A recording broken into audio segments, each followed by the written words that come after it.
Looking a little bit thinner. Hey, Shalom Yahweh Hashem Yahushai. Brought a thumb to the brothers. Shalom Yahweh Shamar Elokud by Hashem Yahushai. To the sisters, this is Precinct Officer 500 Iraq out of Las Vegas / Pahrump under Commander Johnny Yohannes under 1 West 125th Street, Harlem, New York. Today is the Tuesday Brotherhood class, right? So just like what the title says, my objective for today is for y'all to get an understanding of what the whole matter of the truth is. You understand? And of course, we're going to get that understanding scripturally. You understand? And what I mean by the whole matter of the truth, I mean the truth about the Bible. And quite frankly, the truth about the Bible is also that also includes the truth of the world, the truth of the earth. You understand? The truth of all the nations. You understand? And of course, you know, like I just said, the truth of the Bible, how we're supposed to even be following the Bible, how we're supposed to be obeying the Most High God. You understand? So Lord allow, by the end of this class today, this may be a multi-part class because I've got buku doggone notes for this one. But at least by the end of today's class, you should at least have an understanding of what the point of this Bible is for us. It being an instruction manual for so-called Negroes, Latinos, and indigenous peoples.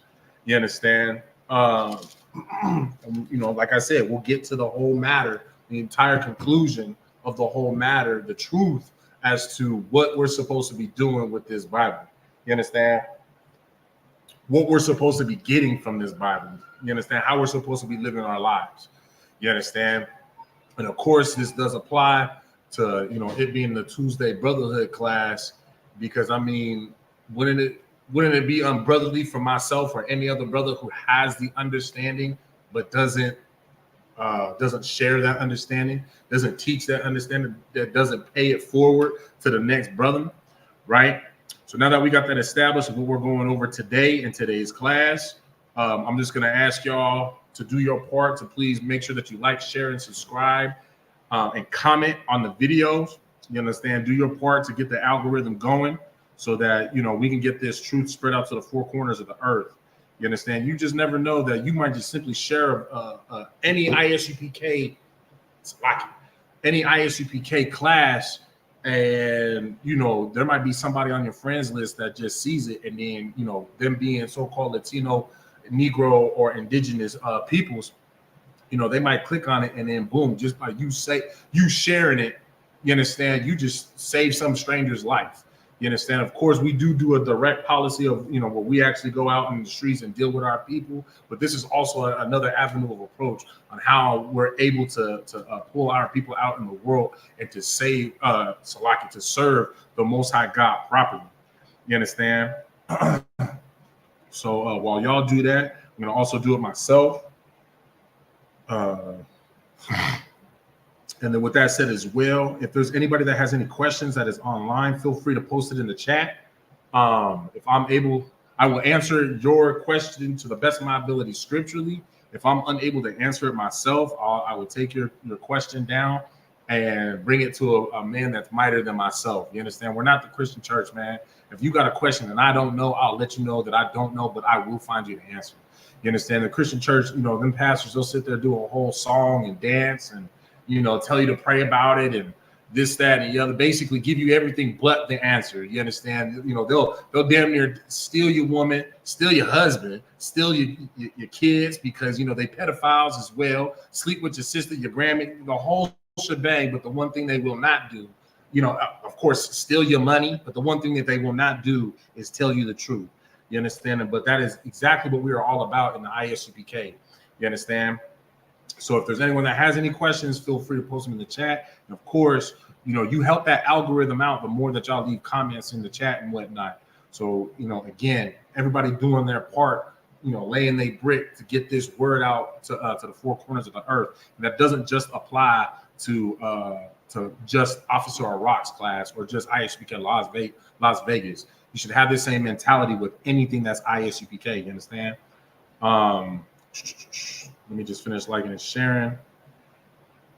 And then since I don't see anybody yet, with any questions, we'll be able to get straight into the topic, right?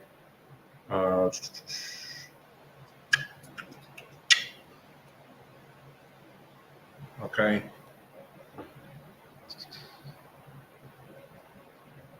Hey, shalom with a Christ, trooper man. Hey, man, it's good to see you in the class. It was a pleasure meeting you as well at Passover, man. For real, that's a real solid brother out there in Texas, man. Most High in Christ. All right, hold on. Let me get back to my notes. My phone a little bit janky when it comes to getting right back to my notes. Lock it, and we'll be able to get it started. All right. So now let's get into the topic, right? So again, today's topic is just like what the title says. What is the whole matter of the truth? So we're going to read through this, these precepts, these scriptures to find out what the whole matter of the truth of the Bible is. You understand? To get a better understanding of, what the truth is. You understand what the whole point of, basically these scriptures, the law.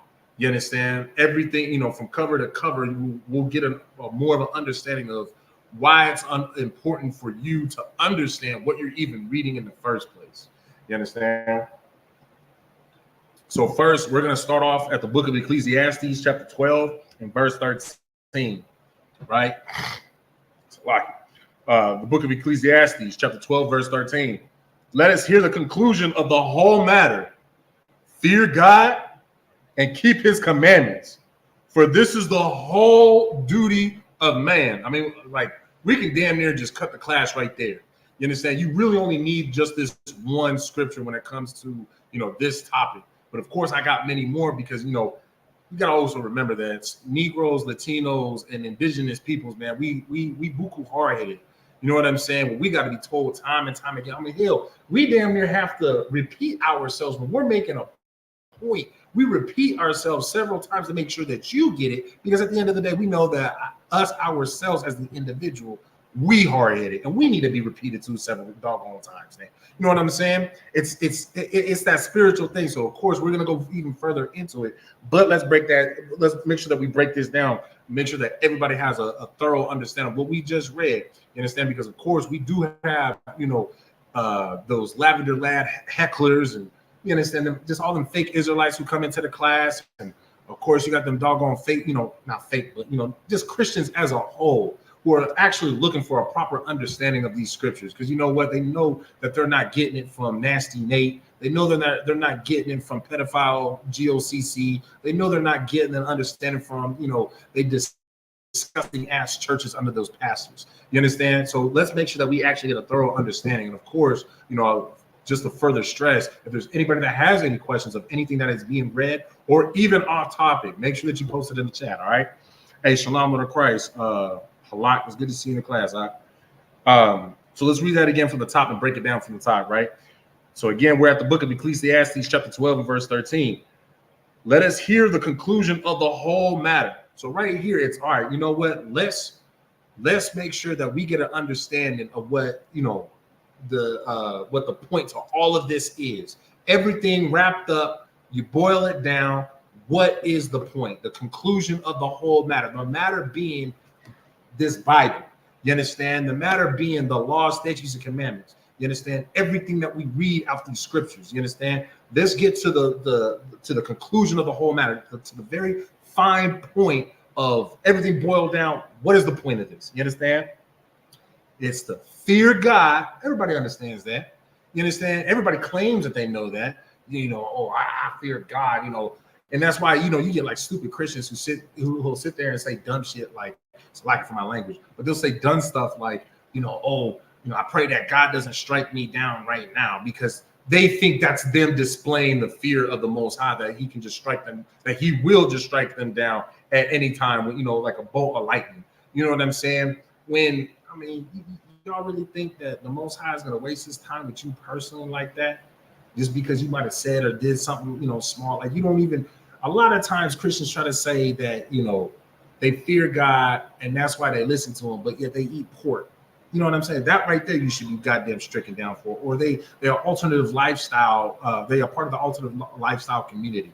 that you should be, stricken down for. According to the book of Leviticus, chapter 20 and verse 13, your blood should be on your hands for those acts, for those heinous acts. You understand? But yet they're not sitting there at that time. They're not saying, "Oh, I pray that the Lord doesn't strike me down." You understand? Like they say stuff like that when it's like, "Oh, if I break my promise," you know what I'm saying? Like, man, Christians are they're corny, man. They just a bunch of cornballs, right? But so it's to fear God. What does it mean to fear God actually, though? To fear God is to follow those laws, statutes, and commandments. You understand? Where you obey what He tells you to do. You know what I mean? Like a perfect example is if for those of y'all that are dog owners, you understand? Your dog your dog most likely fears you. Whoever the alpha is in that house, the dog fears that person. Or sometimes there's another dog that's the alpha, because I know that some of y'all don't know how to raise no dogs. That's why your kids be wild and salaki. But you get what I'm saying? The dog will fear you. Like me myself, I got a Dalmatian, right? She fears me, but is she afraid of me because I'm gonna just kick her? No, she fears me that if she doesn't do what I say, that there will be a consequence. Maybe she'll get put outside. Maybe that she doesn't get her dog treat. You know what I'm saying? She understands that there are consequences for her disobeying me. We got to have that same exact mentality when it comes to the Most High God. You understand? Because at the end of the day, we got to also remember that us fearing and loving the Most High God that encourages Him to, let me just give you the things that you want. Not even necessarily just the things that you need, but let me give you the things that you want. You know what I'm saying? And of course, the way that you obey Him is following those laws, statutes, and commandments. But we're going to read on, right? And keep His commandments.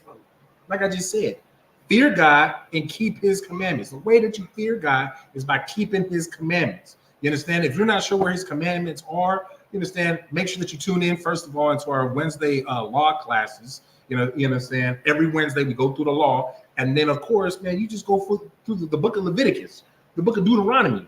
You understand?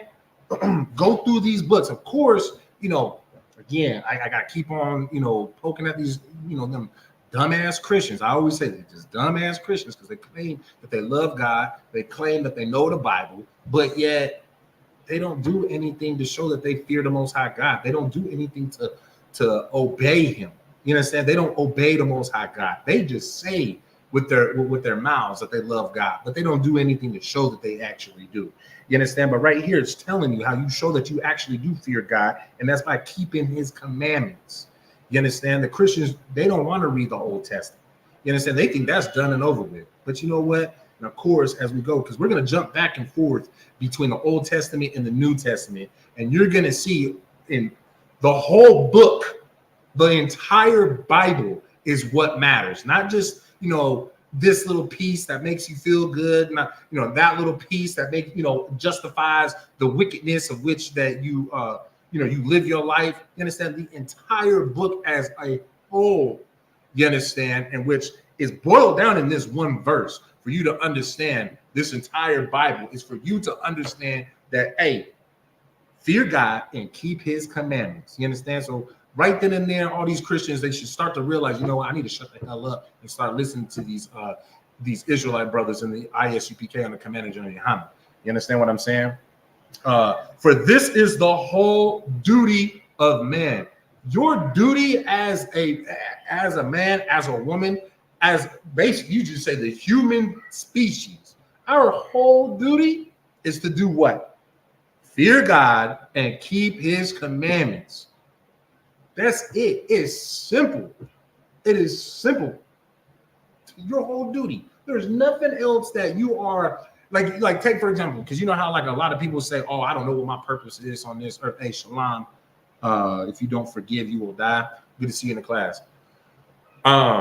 You know how like a lot of people, they'll get lost in their life because they don't know what they're trying to find their purpose, trying to find who they are, this, that, and the other. Listen. The only people that I actually care about making sure that they find who they are, the so-called Negroes, Latinos, and indigenous peoples. You understand? So that they can learn who they actually are is the Israelites of antiquity. You understand? God's chosen people, God's favorite people, His beloved. You understand? They're people that He puts above all other people. You understand? Those are the only ones that I care that actually learn about their doggone identity. You know what I'm saying? Just like Yahweh Shai Mashiach. And of course, that's, we went over that last week. You know what I'm saying? That Christ was only sent for his own people. You understand? He was only here for his own people. You understand? But so once my people understand, who their identity is, then you know what? Then, of course, it's easy to teach you. Look, this is your purpose. This is what you are supposed to do.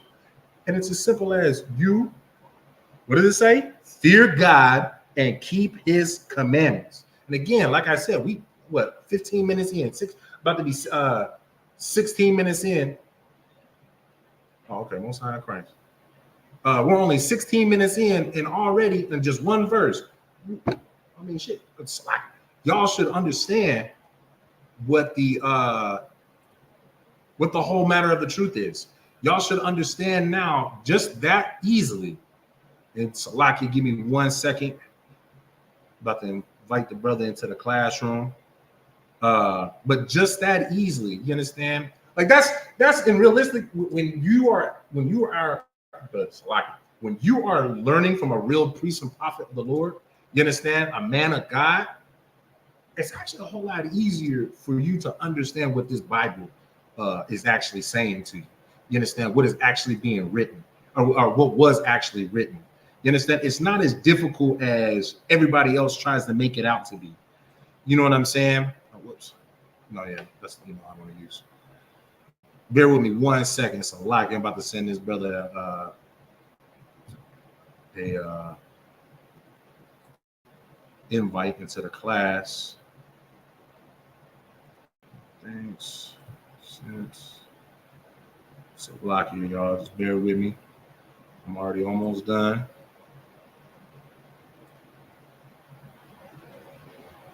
All right, hold on. All right, cool. That's been sent. All right, I have returned. All right, Salakia. Trying to remember where I was just at.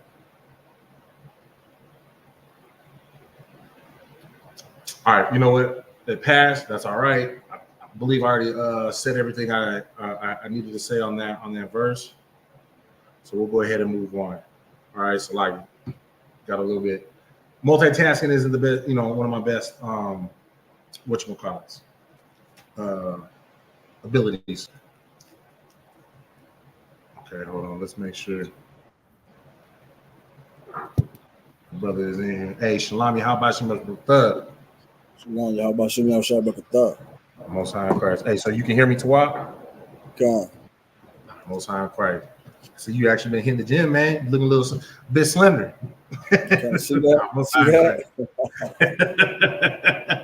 No, Most High in Christ. I'm glad that you was able to make it to the class. All right. Okay. So as the title says, the question is what is the whole matter of the truth? I did not pose this as a question like I did last week with last week's topic and title, but point is for us to get an understanding of what is the whole matter of the truth, that being the whole matter of this Bible. We just read the book of Ecclesiastes chapter 12 verse 13, and now we're about to drop that and go to Proverbs chapter 21 and verse 21.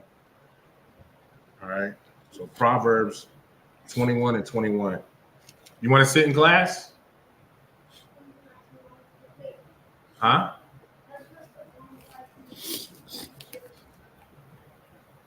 That's fine. You can. All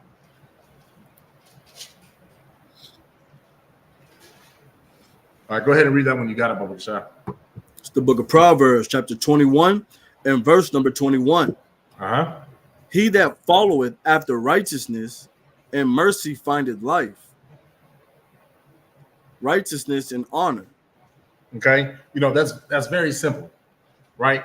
Of course, just think about what the topic is. What is the whole matter of the truth? And right here is breaking it down to who. Trooper, are you able to tell me who wrote the book of Proverbs? Solomon. King Solomon. You understand? King Solomon wrote the book of Proverbs. Proverbs is like wise sayings. That's what Proverbs means. Is wise sayings. You understand? So part of the wise sayings is him saying, he that followeth after righteousness and mercy findeth life. You understand? Now, everybody that is born onto earth, right? What is a natural thing for us to want and desire? Is to live, right? Very simply put, is for us to live.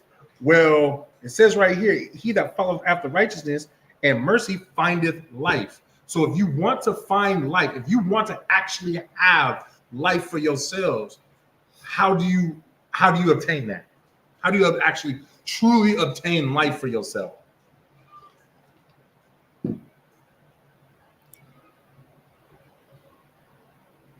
Oh, go ahead.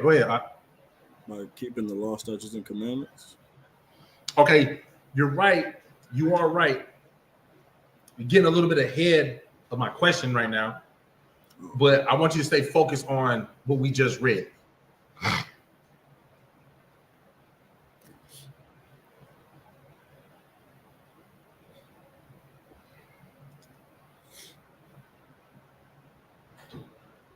How do you find life here on earth? By following after righteousness. By following after righteousness and mercy, right? So now let me ask you this. Now let's walk it backwards. What does it mean by you following after mercy? Explain that to me. What does it mean to follow after mercy?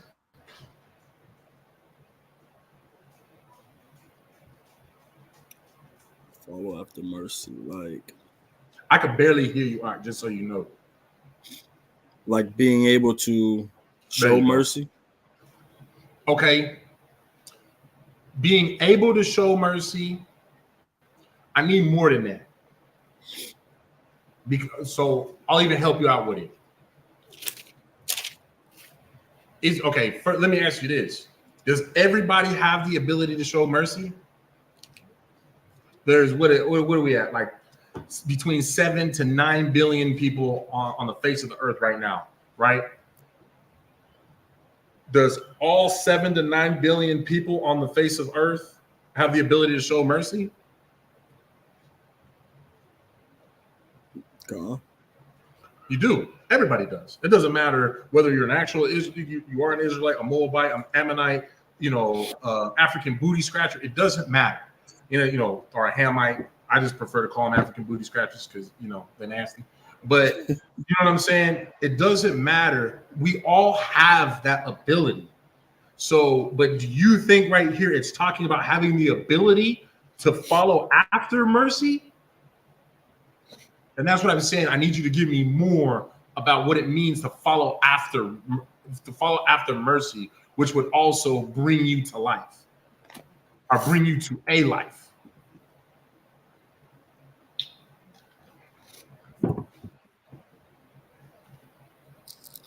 Let's see.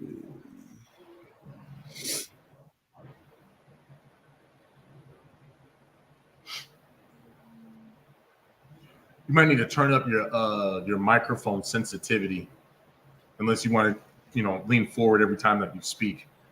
Because like when you sit back, I can barely hear you.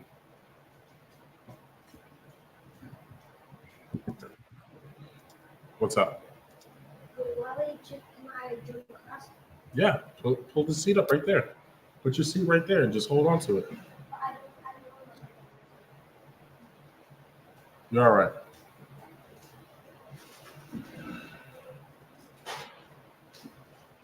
Basically, treat people how you want to be treated. But is that what mercy is, though? Is to treat people like how you want to be treated? Mercy is... No. Okay, go ahead. Mercy is like being forgiving.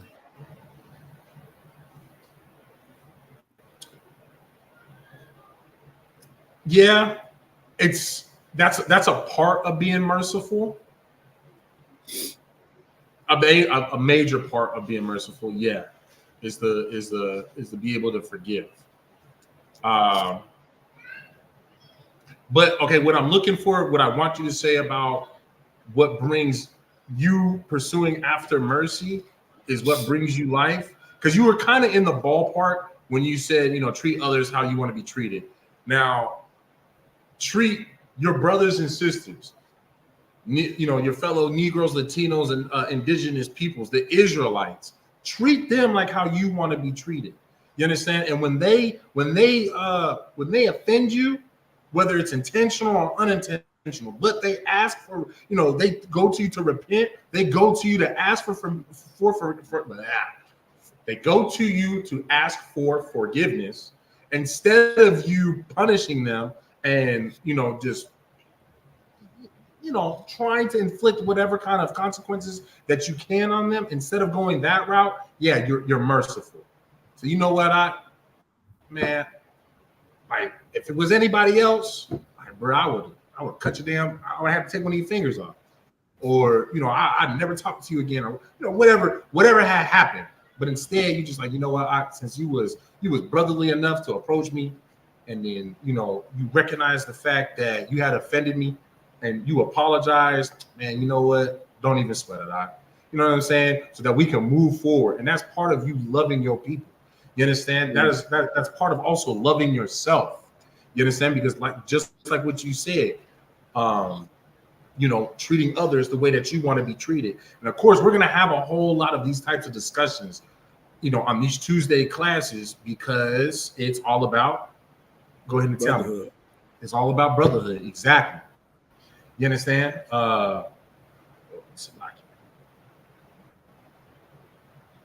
Okay, so now tell me what following after righteousness. So now we know what it is to follow after mercy to find life, but what is it to follow after righteousness is how you find life.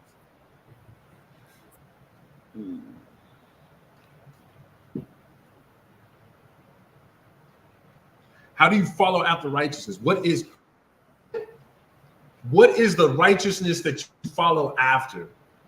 There's something in particular that you're chasing. And if you catch it, you have it, so to speak.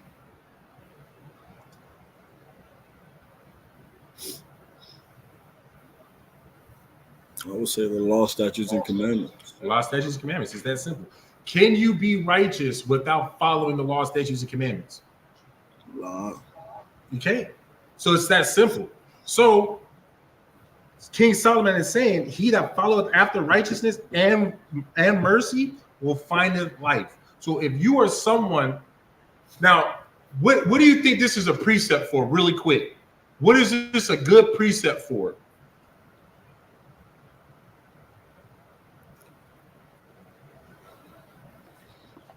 And so, I didn't want to neglect the rest of the verse, but of course it says, he that followeth after righteousness and mercy findeth life, righteousness, and honor. You following after the righteousness, you will find righteousness. You will find life. And of course, you'll find honor as well, because now you all have lived an honorable life because you were righteous. You understand? But real quick though, who can give me a precept that goes with this verse?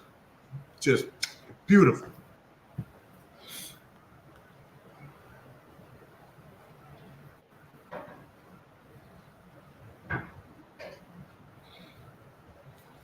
And I'll give y'all a hint into the New Testament. As I did say earlier, we're going to be jumping back and forth between the Old Testament and the New Testament because, of course, we're talking about keeping the, what is the whole matter of the truth. The truth being, hey, we got to keep these commandments. We got to fear God and keep the commandments. So, of course, if we have any of those, dumbass Christians, which does include, nasty Nate's lavender lads that decide to come into these classes again because they do like to be a heckler to me. You understand? They sit in this class, they can actually learn something and learn that, you got to read both the Old Testament and the New Testament. You understand? You can't just pick and choose because I see you out. Just because your wife told you, well, you know what? In the Old Testament, they could have, Jacob was allowed to have more than one woman. But we're talking about the New Testament. And because, we wear purple and gold, I run this. So with me running this house, you can only have one wife. You understand what I'm saying? Clearly, those brothers and those sisters in Nasty Nate's, Lavender Lad group, they need to come into the ISUPK and goddamn and learn. They need to be taught correctly. You understand? Now you had your hand up, Trooper. Con, the precept for that, I was thinking Romans 10 and 5. Let me hear it. It's the book of Romans, chapter 10, verse 5. For Moses described the righteousness which is of the law, that the man which doeth those things shall live by them. Okay, that's a good one. That's not the one in particular I'm looking for. Look for me. Be like the Father whom is perfect. Pull that for me. Okay.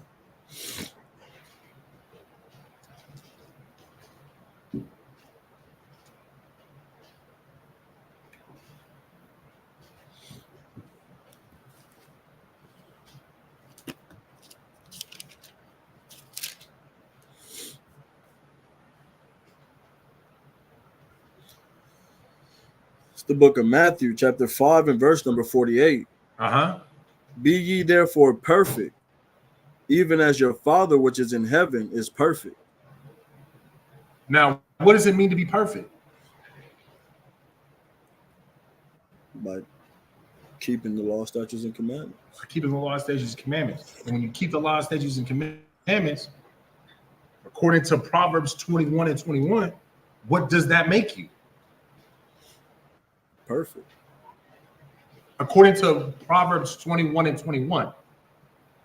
Oh, that makes you righteous and merciful. Makes you righteous. So when you bring Matthew 5 and 48 and in Proverbs 21 and 21, you following the law, statutes, and commandments, when you are perfect in the law, you are righteous. When you are righteous, you are perfect in the law. You understand? When we're supposed to be like Yahweh, you're going to be perfect. You're going to be following the law, statutes, and commandments. When you actually pursue to be like Yahweh, you understand? When you actually pursue to be perfect, like our Father, our Father in heaven, whom of which is perfect. You understand? You will be righteous. Point blank, period. You understand? So, which goes right back to the fact that, hey, the whole point is for you to fear the Lord and keep the commandments. You understand? All throughout the night, man, tonight, we'll be, re-referencing time and time again, Ecclesiastes 12 and 13. Fear God, keep his commandments. And since you wasn't here, just go ahead and read that one, just read that real quick. Because, there are some people who are still tuning in, which is fine, but go ahead and read that again real quick. Ecclesiastes chapter 12 and verse 13, Baba Gashad. And then from there, go to James chapter 1, verse 22. The book of Ecclesiastes, chapter 12 and verse number 13. Let us hear the conclusion of the whole matter. The conclusion of the whole matter. What is the point? To what end is the point of this Bible? You understand? Go ahead. Fear God and keep his commandments. If there's anything that you learn about this doggone Bible, it's you need to fear the Most High and keep the commandments. You understand? Go ahead and read on. For this is the whole duty of man. That is your purpose. That's it. For anybody that is so-called Negro, Latino, Native American, and you feel like you don't have a purpose in on this earth in your life, I'm telling you right now, Akim and Aquathium, you do have a purpose.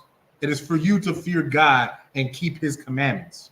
You understand? Everything after that, just like what Christ has said, if you keep your eye, paraphrasing, of course, if you keep your eyes set on the kingdom of heaven, everything else is going to just be added on to you. So if you're one of them people that's just like, you know what, I'm stuck in a rut, not very happy, well, if you stay focused on building the kingdom of heaven, listen, that happiness is going to be added on to you. And tell me one way it's going to be added on.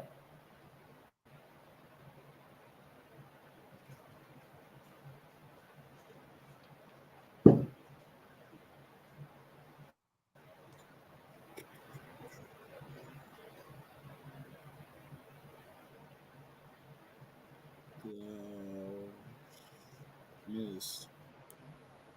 Now, of course, life is not about you being happy. You understand? That's some Disney white man BS. That life is all about finding your happiness and this, that, and the other. But you know what just naturally happens when you're in the process of building the kingdom of heaven? You get a taste, just a small taste of what happiness could be like. Because you know what? Until we get the kingdom, until we are in the kingdom, man, we don't know what happiness is like. We damn near can't even spell a goddamn word. I spell it HAPPI. God damn it. I don't even know how to freaking spell it properly. You understand what I'm saying? Because you know what? Christ isn't here.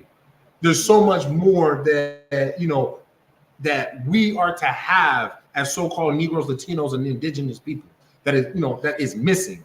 You understand? And that's our people being out of this terrible condition that they are in. You understand? But you know how you get a taste of that happiness when you are following after you're following after the law, statutes, commandments. You're following after righteousness and mercy. Man, guess what gets added on to you that does bring you a taste of happiness? It's brotherhood. You understand? Your brothers get added on to you. You are given a family that will die, that will fight, die, ride, all for you. You understand? And of course, because like we've been talking about for the last several weeks, you understand? All of us in the ISUPK under Commander General Yohana, we treat each other the way that we want to be treated. You understand what I'm saying? So when a brother is showing you that, you know what, anytime that you need me, I'm there for you. I got you. If I got it, it's lucky. If I got it, it's lucky. If I got it, we got it. You understand?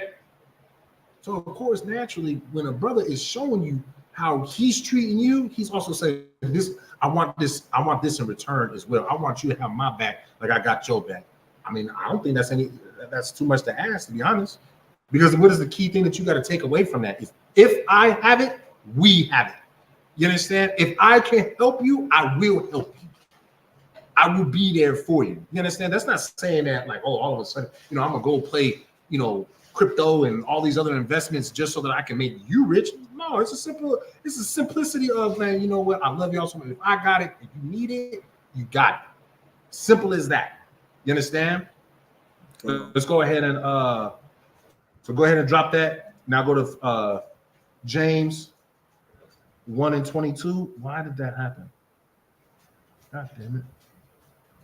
I tell you, I hate technology sometimes.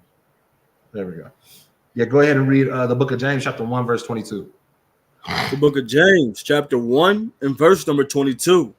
Mm-hmm. But be ye doers of the word, and not hearers only, deceiving your own selves. So be ye doers of the word, and not hearers only, deceiving your own self. Break that down for me, Trooper. Don't just be somebody that listens to the words, but don't apply it to your life, because you'll only be lying to yourself. Okay, so put her on the porch. So give me an example of listening to the word but not doing it, being a hearer of the word but not a doer of the word. Give me an example. Like you find out that you ain't supposed to eat pork anymore, but you read it or you listen to it, but you just don't apply it to your life. You continue to eat that pork because it's more satisfying to you than the word of God. Okay, I'll take that one. I'll take that. That's a great goddamn example. And just for me to add on to that, Pastor Porkchop, to your point, Pastor Porkchop want to sit there and tell you that that some of them are actually saying today the law is not done and over with. That's why you got to keep, that's why you got to pay your tithes. But again, like we just said, his name is Pastor Porkchop for a reason. He behind the scenes eating, double bacon cheeseburgers at home, right, while, because the Johnson family, Mr. Johnson's wife brought him a plate while Mr. Johnson is at home, just got some flimsy ass bologna sandwich. You know, he's got that doggone, Passion Pork Chop's got that doggone, double bacon cheeseburger with all the fixings, great fries, the whole 9 yards. And then the wildest part about it is Passion Pork Chop is rotting out Mrs. Johnson. While Mr. Johnson paid for all that food that everybody just ate, and all he gets is some flimsy ass, bologna sandwich. He was lucky to get a slice of cheese and some Miracle Whip. I don't do mayonnaise. Mayonnaise is weird, man. So I do some Miracle Whip. But at least he got a little dab of Miracle Whip that Mrs. Johnson gave him. Eating ham on Easter, I mean, keeping Easter at all. Keeping that tradition of Easter at all. That's serving after another God. You know what I'm saying? But that's still a good that's a good example. Referee Davis, make sure you officiate this class properly now. You understand? We keep it fair. You understand? But no, but y'all understand what I'm saying? Let's see where we're at. 22, right? Deceiving your own selves. Now, what does it mean by deceiving your own self? I know the word deceive means like to lie. So basically lying to you. But what are they lying to themselves about? Like, bring that whole verse together now. Because you pretty much just broke down the first portion. Now bring that whole verse together.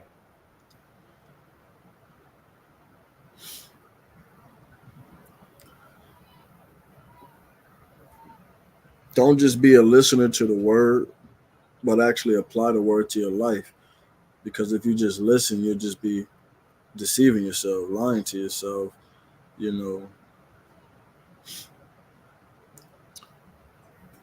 Okay, but what are you lying to yourself about though?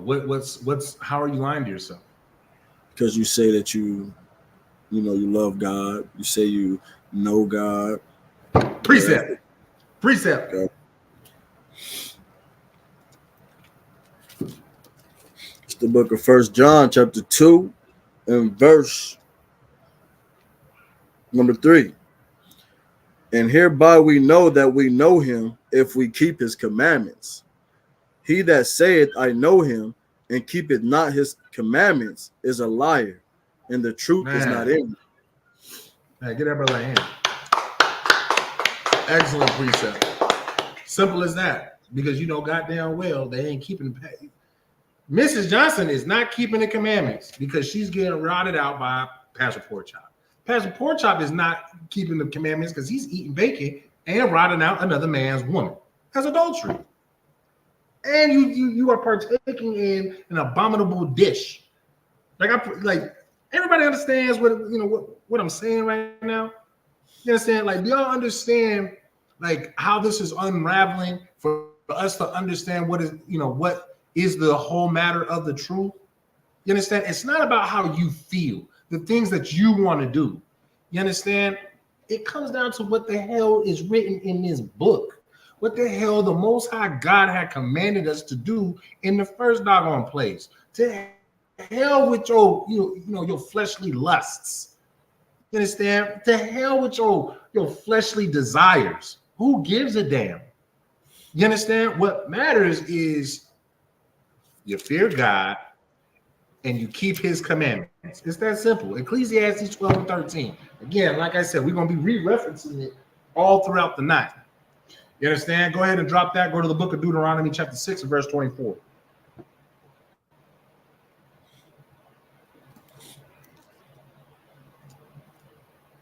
It's the book of Deuteronomy chapter 6 and verse number 24.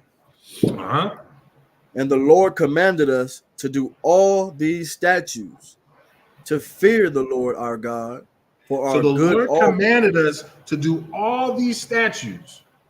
There's a list of things that the Lord commanded us to do, to follow after, a standard of how you're supposed to live your life, by the things that you are not supposed to eat, the people you are not supposed to sleep with or slash marry. You understand? What else? The way of course, how you are supposed to be about the Most High God, and secondly, how are you supposed to be about your own brothers and sisters? You understand? Go ahead and read on. To fear the Lord our God. To fear the Lord our God, not anybody else's God. To hell with goddamn. What's that training god? That the Hindus was it Shiva? You understand? To hell with why you want to worship somebody that can't even figure out whether or not they want to be a dude or a woman? You want to serve somebody who's confused? I'm trying to serve somebody who knows what the hell they want from me and my people. Shiva don't even know what the hell he wants to be. Right. You get what I'm saying? It don't make no goddamn ass sense. And then on top of that, but them nasty mother, they don't like to wash their hair. Y'all know, a lot of people try to say that, dreadlocks is Rastafari, and that's a Jamaican culture. No, it's not. That came from the East Indians. The reason why the goddamn Jamaicans got caught up in that nonsense is because the East Indians, the little they will come against 7-Eleven people. They set up plantations out in Jamaica. Those were our Benjamite brothers and sisters. That was their oppressor out there in Jamaica. Why do you think that? What's her name? The vice president, Kamala Harris. She ain't a sister. Her mother. She's something similar to like Bob Marley. How she got a black mom just like how Bob Marley do, but Bob Marley got his daddy is a devil.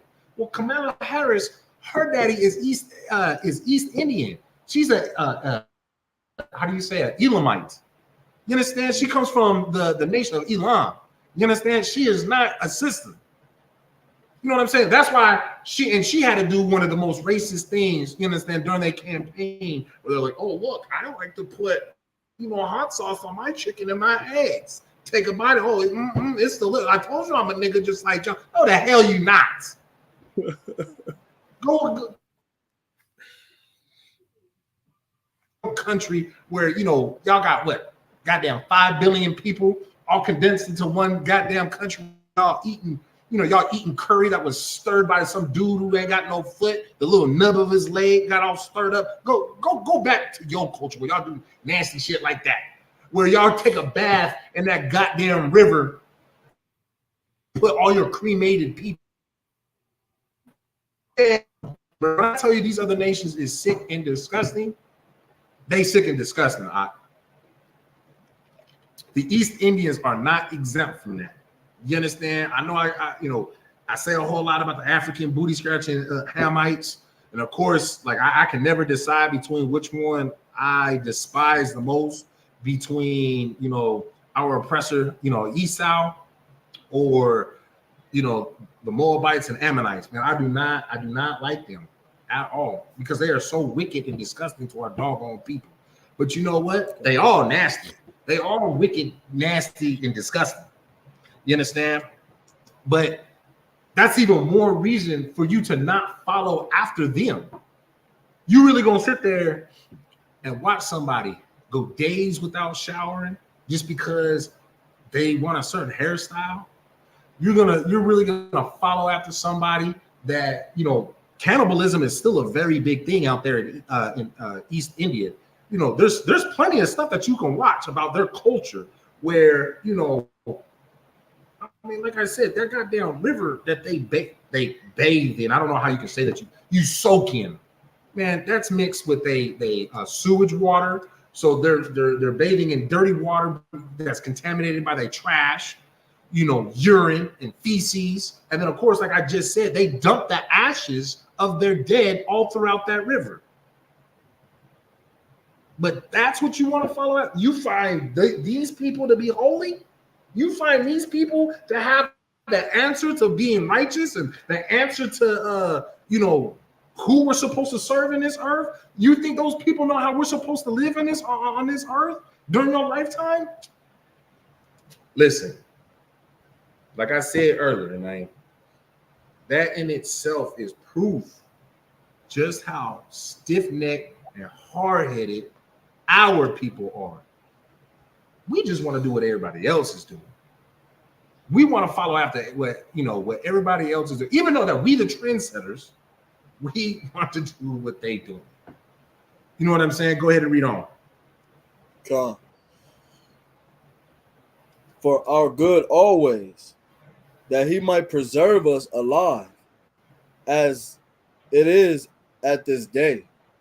You understand? And we pretty much just read that in the book of Proverbs, chapter 21 and verse 21. You understand?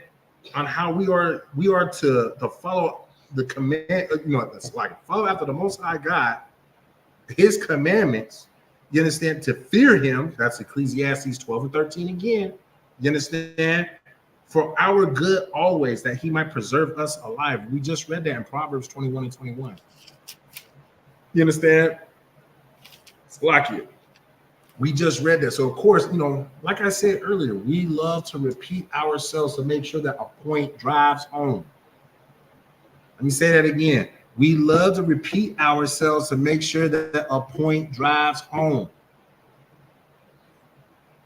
Maybe a third time.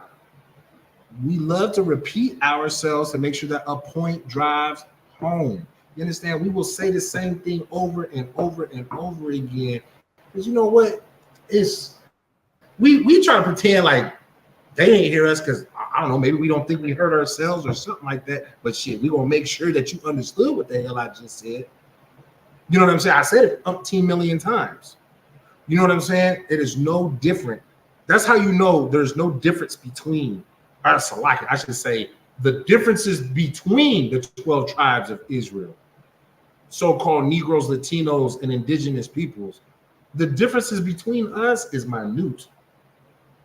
But all in all, we the same exact people. You understand? Mexicans are like it. Latinos, Native Americans, and Negroes, man, we all the same. Even when we might just have a different way of saying something or doing something, but at the end of the day, it's a very small difference. But at the end of the day, it's the same exact thing. You know what I'm saying? Go ahead. I was wondering if I could bring out a precept. Say one more. I can't hear you.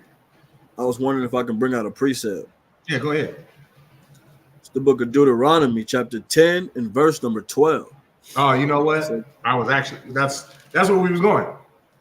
Cool. That was our next verse. So go ahead and read it since you already got it. And now Israel, what doeth the Lord thy God require of thee, but to fear the Lord thy God, to walk in all his ways, and to love him, and to serve the Lord thy God with all thy heart and with all thy soul. Now, since you was trying to jump the gun and read my notes without me even knowing in the first place, because you think you're some super smart guy or whatever. You know what I'm saying? Go ahead and break that down for me. What was the significance of you even wanting to bring this out in the first place? And of course, break it down. Because just like how you were saying, first and foremost, this is our God. So the Lord is telling us what he requires from us as a people. And we must first fear the Most High God, and when you, by doing that, that's how you will be able to learn how to love the Most High God and to walk in all his ways. You know what I'm saying? But it starts with fearing the Most High God first. Right. No, right.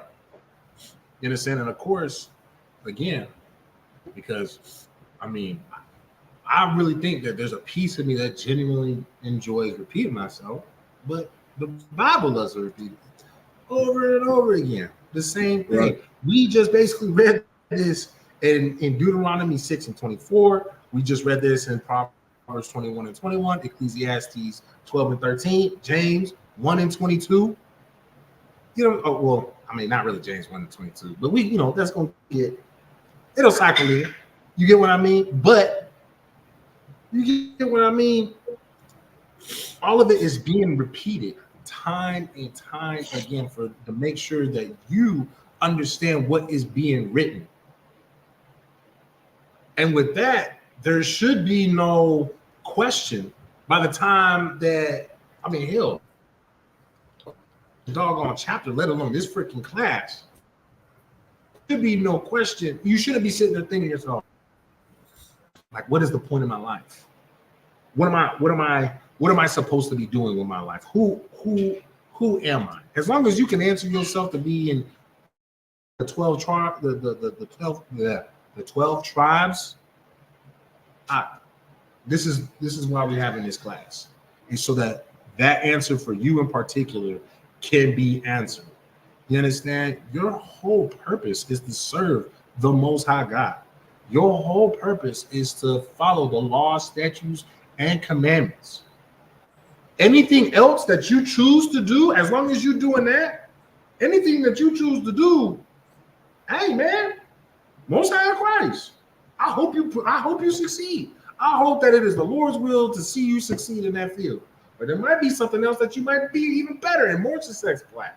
You understand? But it doesn't even matter if you fail or succeed in whatever that you are doing, because eventually you'll find that success, that thing that you'll be successful in, if you just keep your eyes on the prize. You understand? When you are pursuing after the kingdom of heaven, and when you're pursuing after the kingdom of heaven, what are you doing? Go ahead. You're following the law, statutes, and commandments. Exactly.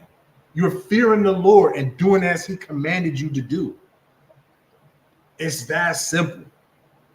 And it's like the more that I teach these classes and I go over, these topics such as this, actually any topic I freaking go over. And of course, I got to bring in like the Christian comparison, or, the fake Israelites comparison on how they try to say that, they have the truth, or, what we're teaching is incorrect.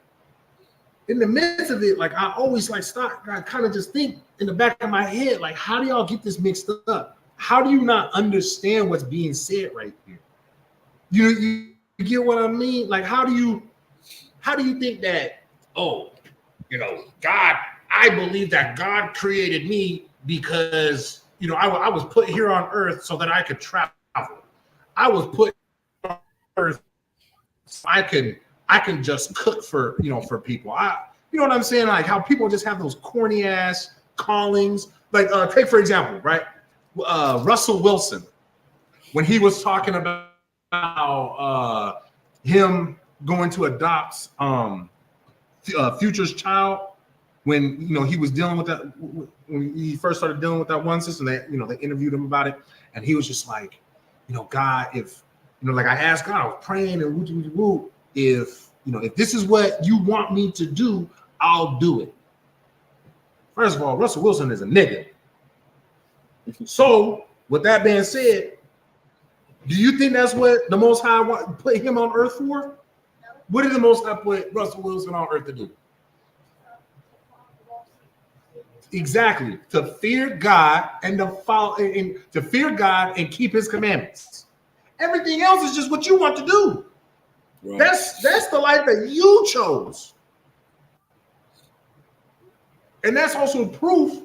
What we've read so far, that's proof that Russell Wilson is a dumbass, because he's claiming that he knows God, but yet right now we just read that he don't. Right? Everybody understands that, right? Yeah. That we just read that Russell Wilson don't know God, because you wanted to adopt those children because you wanted to do it. It's not because you thought. I told you to do is fear him and keep his goddamn commandments. That's it. In the midst of everything that you do, you're supposed to fear God and keep his commandments. It doesn't matter what you do. You're gonna go play football for hundreds of millions of dollars. Hey, Most High Christ, man, just make sure in the midst of that you fear God and keep his commandments. But Russell Wilson will tell you that he just fears God, and also that God talks to him. Because God told him that he needed to adopt Future's child, some way, somehow. I don't know how that happened, but go ahead. Yeah, what's up? What? It's not for a class. I'm just gonna ask. Go. Boy. All right, so I hope we all got an understanding of that. Let's go ahead and drop that. We're going to go to the book of Psalms, chapter 111 and verse 10. The book of Psalms, chapter 111 and verse 10.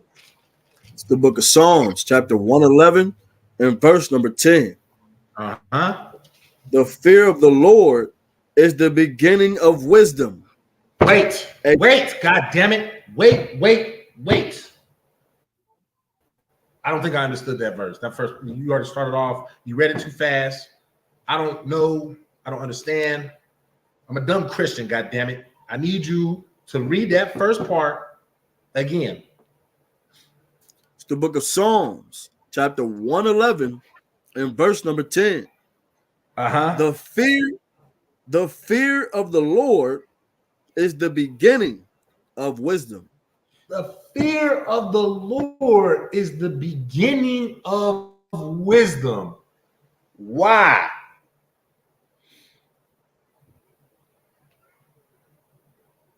Why is that the beginning of wisdom? Fearing the Lord is the beginning of wisdom. Why? Explain that to me. Mansplain that for me, please. We need to have some toxic masculinity going on because I'm a dumbass Christian and we have women who run this goddamn church. You know, I'm not a real Christian, but y'all get what I'm saying. Once you learn to fear the Lord, it'll help you be able to keep his law, statutes, and commandments, which will give you wisdom. Not quite where I wanted you to go with that. Right? Where I wanted, just for time's sake, because I do got buku notes. I hope you are writing these down as we taking your notes. All of it. That way you don't end up being a dumb Christian, right? Simply putting it, man, you fearing the Lord is the beginning of wisdom, because when you fear the Most High God, when you truly start to fear God, what are you going to do? You're going to go ahead. You're going to follow law, statutes, commandments. Okay, yeah. That was simple. But what if you don't know the law, statutes, and commandments, but you have the fear of God in you, but you don't know the law, statutes, and commandments yet? You're going to do what? Exactly. Give the young man a hand. You are going to go and learn those law, statutes, and commandments. You're going to go find somewhere to be taught those law, statutes, and commandments. You want to talk about wisdom? That is wise. You understand? That is extremely wise. You understand? Go ahead and read on. A good understanding have all they that do his commandments. Read on. His praise endureth forever. You understand? A good understanding have all they that do his commandments. That's very cut and dry. Very cut and dry. If you are actually keeping his laws, statutes, and commandments, then you have a good understanding. It's that simple. You actually have a good understanding of the Lord, the Most High's words. You understand? Because take for example, Pastor Porkchop will go back and forth and debate you. Oh yeah, I know verses, off the top of my head, and we'll go back and forth. Make it seem like slacking. Make it really seem like he knows the doggone Bible, right? But if he's not keeping the commandments, then obviously he really doesn't. He knows how to regurgitate a verse, but he doesn't understand what the hell he's saying. He doesn't understand what the hell he's been reading. You understand? That's like when you was a kid and there was a song that you really liked, and so you mesmerized, you got all the words down. You don't know what the hell you're saying, but you know the words though. You can rap that whole doggone song without the music, walking up and down the street while you're going to school. You'll rap it all by yourself, word for word, bar for bar, as if the song is actually playing right there and you doing a sing along. But that doesn't mean that you know what the hell you're saying.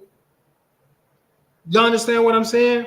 Pastor Porkchop is that child when he regurgitates what is written in the Bible, because he doesn't follow the law, statutes, and commandments. You understand? What he does know is that he can steal from his people by pimping out this word. But you know what? That's why he's got a how do you say?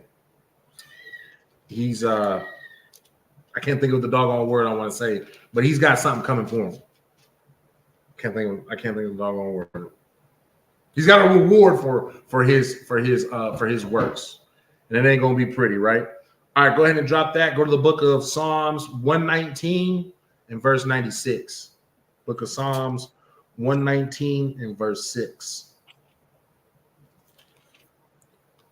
Oh, wait. No, I think we're supposed to be at 96. Lock you. Go to 96.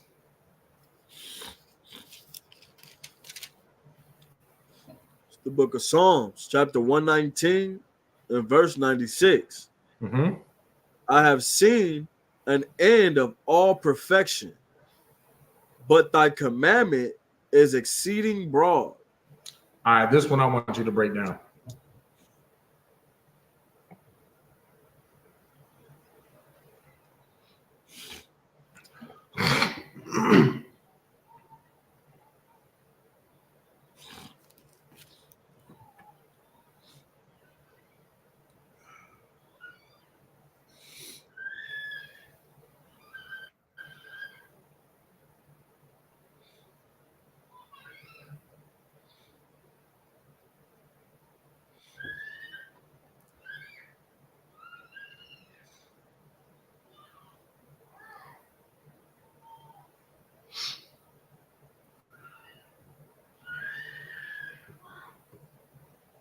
It's like,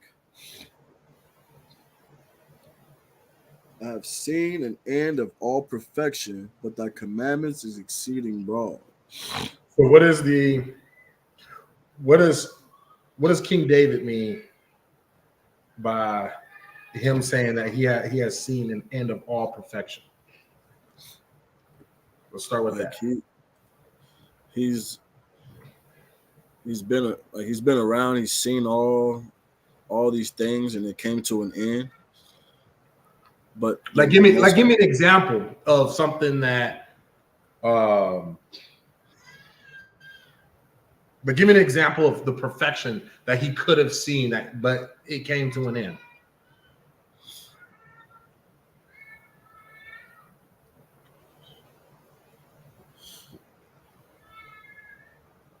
And I'm not saying that he said this right here is perfection. I'm just saying, give me an example of something that could be perfect, but had an end. You having a child, and then that child didn't make it. No, not that.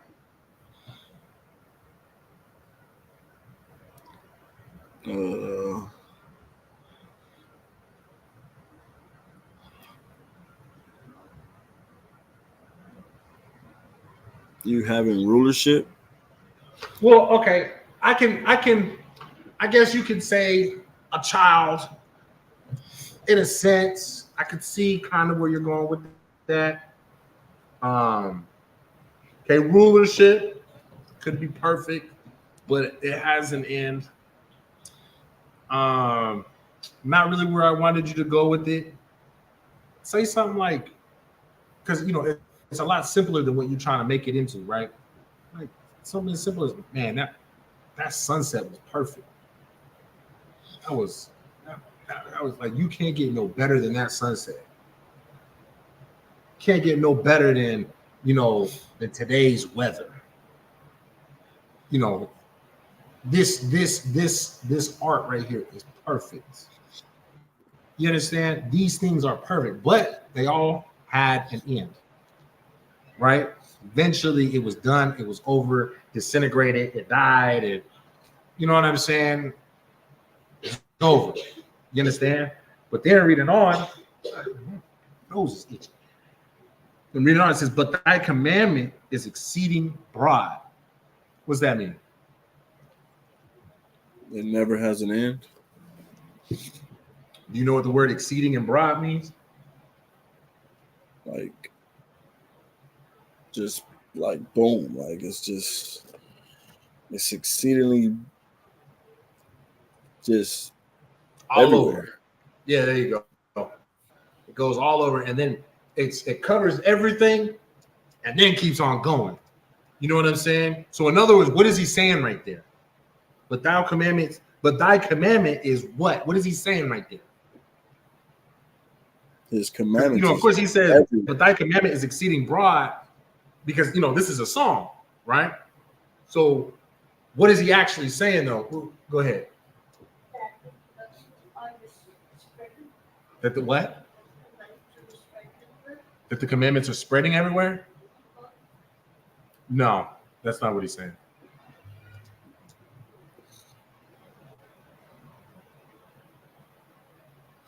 He's saying like his commandments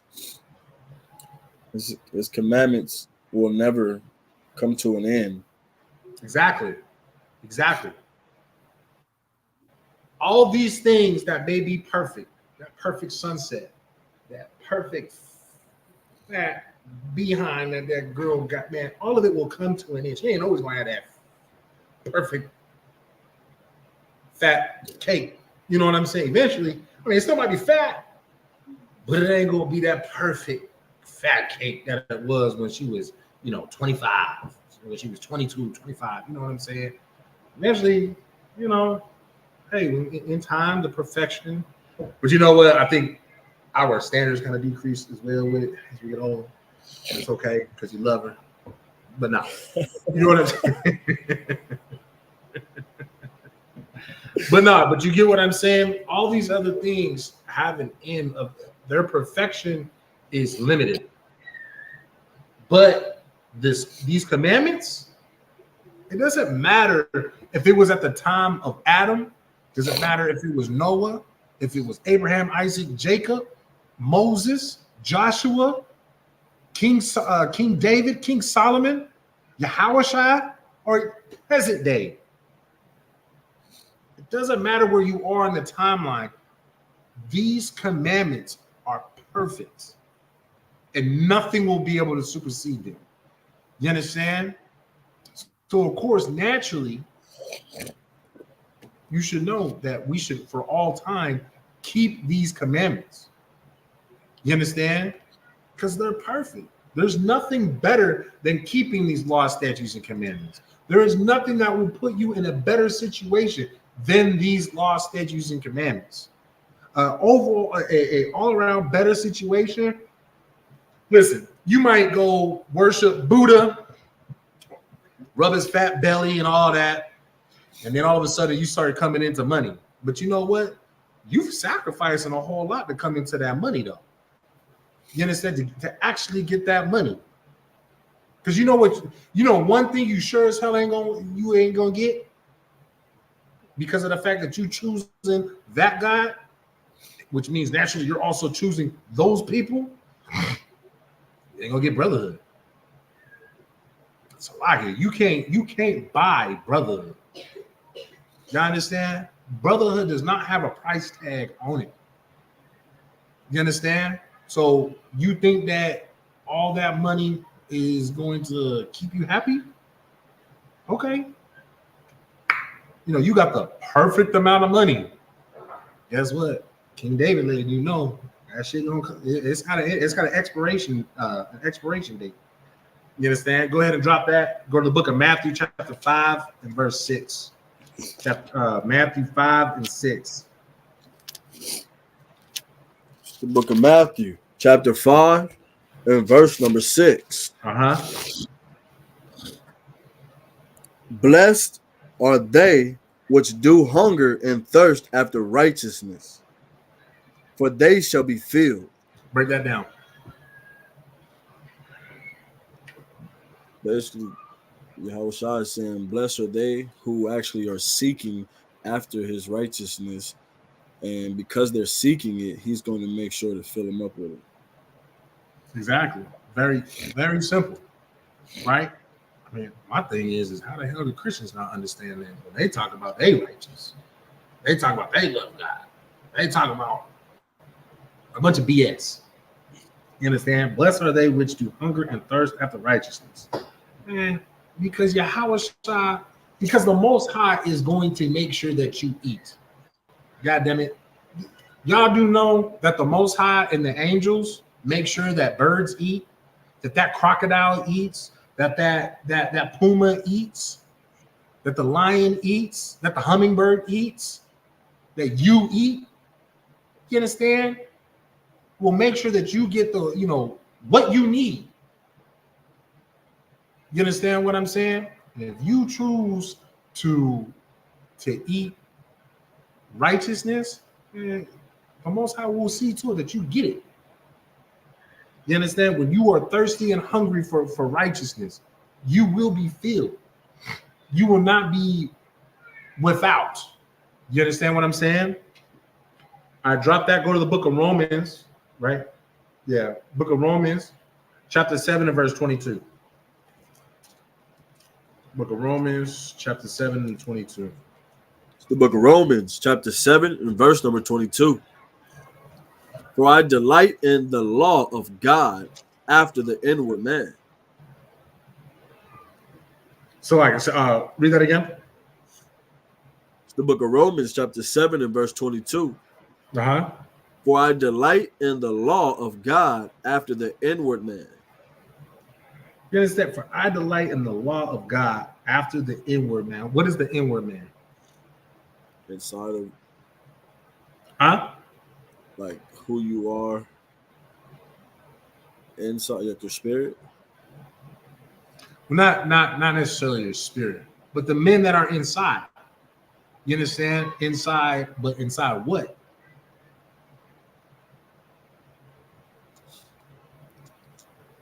Inside your mind? No.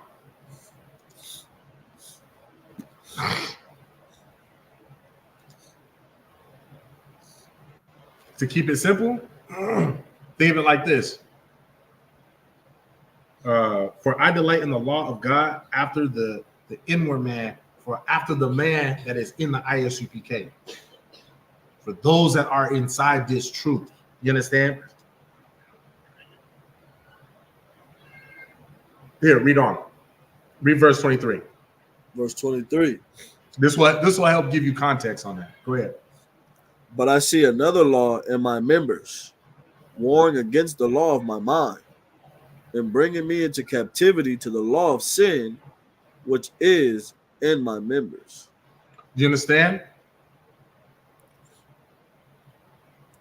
Do you understand that?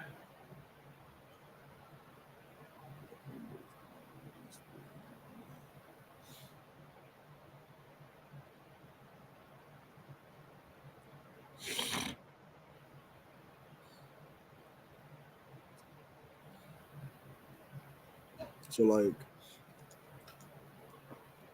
basically, if I'm going through something, I have brothers that'll help me put that into captivity. That's whatever that can lead up to sin. Wait, say that again. Basically, say if I'm going through something that can lead up to sin, I have brothers who can help me to bring that thought or whatever I'm warring against into captivity, so I don't have to sin. Okay, you do have that, but that's not what this is referring to. 23 is not referring to that in particular. No, it's actually referring to basically, your Christians, the fake Israelites, who are warring with you to try to get you to sin. You understand? Do you see? Do you see that now? But I see another law in my members. So, in other words, there's brothers that are out there who are following by a different doctrine, by their own doctrine. You understand? Warring against the law of my mind. Now, of course, the law of his mind, at the forefront of his mind is the law, is the actual law. You understand? And bringing me into captivity to the law of sin, which is in my members. You understand? Those that are going up against that law, the correct law, are still in that captivity of sin. You understand? Take, for example, it's like this, like how we say that the reason why somebody, drops their sword and leaves the ISUPK is because, they wanted to go back and smoke weed. They wanted to go back and sleep with whores. You get what I'm saying? They wanted to go back into the world. Does that make sense? Yeah. So it wasn't that, oh, they just got tricked or whatever, and that's why they went back. No, man, this is something that they were warring with within themselves for so doggone long that they said, you know what, to hell with it. I'm not serving that. I'm not putting the Most High first no more. I'm gonna put myself first, and I'm gonna go and sate my fleshly lusts. You understand? Come. Are you sure? You seem like you're still a little unsure about that. No, that's because my allergies is flaring up. Man, I think I just developed some doggone allergies, man. I woke up today and I don't know, man. I'm going through All it. right, drop that. Let's go to the book of Acts, chapter 24, verse 14.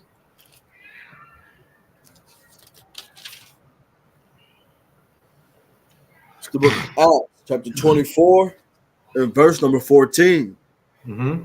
But this I confess unto thee, that after the way which they call heresy, so worship I the God of my fathers, believing in all things which are written in the law and in the prophets. Okay, so now tell me real quick, make sure that you've been paying attention. How does this verse pertain to the topic, to the title of this class, of today's class? Because the whole matter is keeping the commandments, right? So, we confess that we keep the ways of the Most High God. They may call it a cult. Well, it is a cult, you know what I'm saying? It's our culture, so we keep those ways. No, exactly.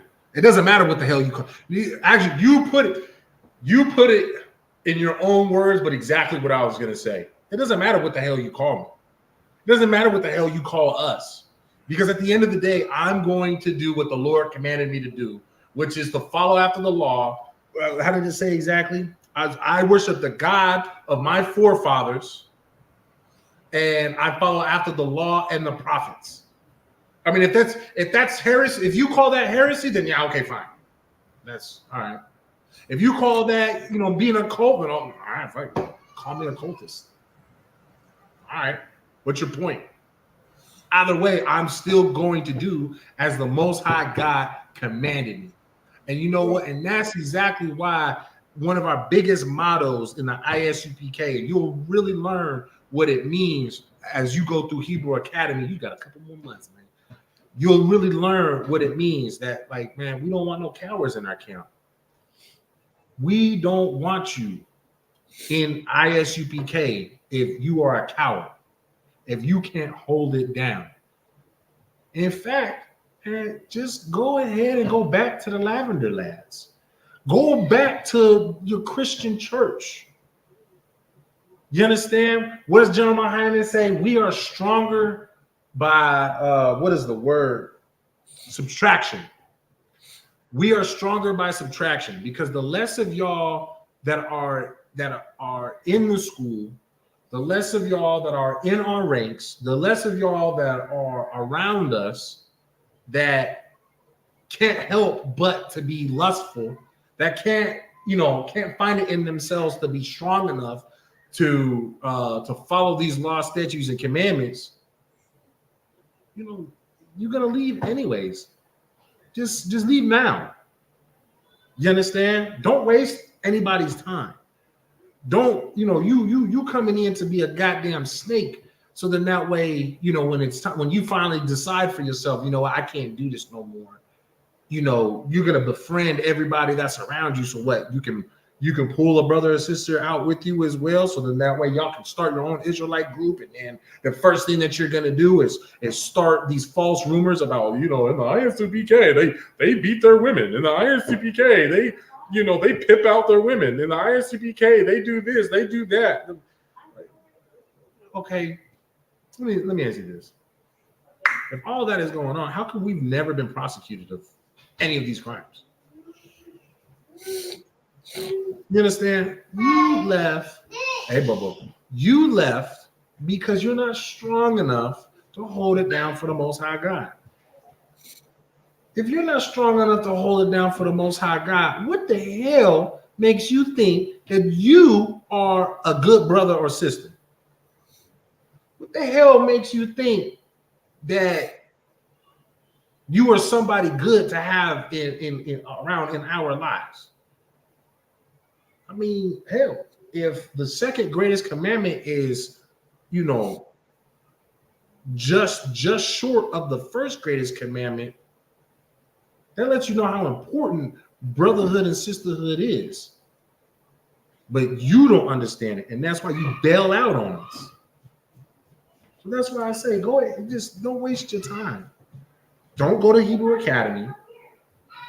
Don't come into the class. Like, you understand? Like, just, that's what you want to do anyways. You don't want to be here, so don't be here. You understand? But you know what? Those that do hold it down, greatest example for today is Commander General Yohana. General Yohana didn't give a damn what anybody else said. Commander General Yohana didn't give a damn what everybody else was doing.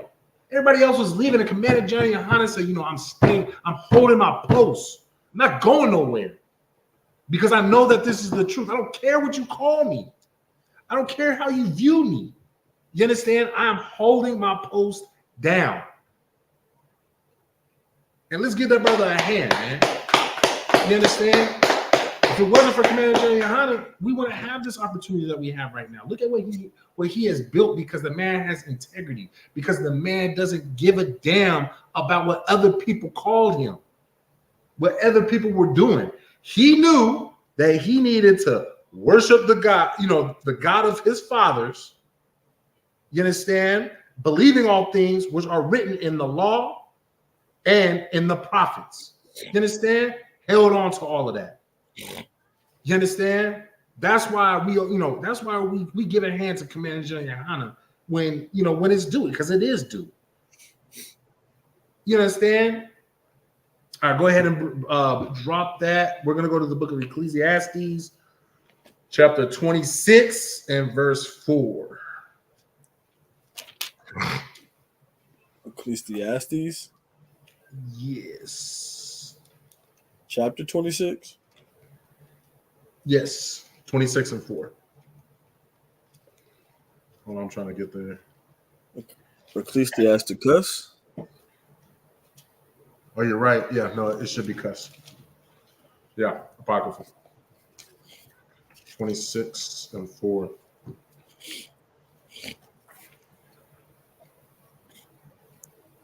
ahead and read it when you got it. It's the book of Ecclesiasticus, chapter 26 and verse number 4. Whether a man be rich or poor, if he have a good heart towards the Lord, he shall at all times rejoice with a cheerful countenance. So whether a man be rich or poor, it doesn't matter what your status is. You understand? It doesn't matter if you got buku money or if you got no money. You understand? A good heart towards the Lord. If your mind is set towards the Lord in a good way, the Lord will provide. You understand? You might be poor and you think that things are going wrong right now, but you know that the Lord has got you. You know what? And I love seeing, these are some of my most favorite posts to see on Facebook.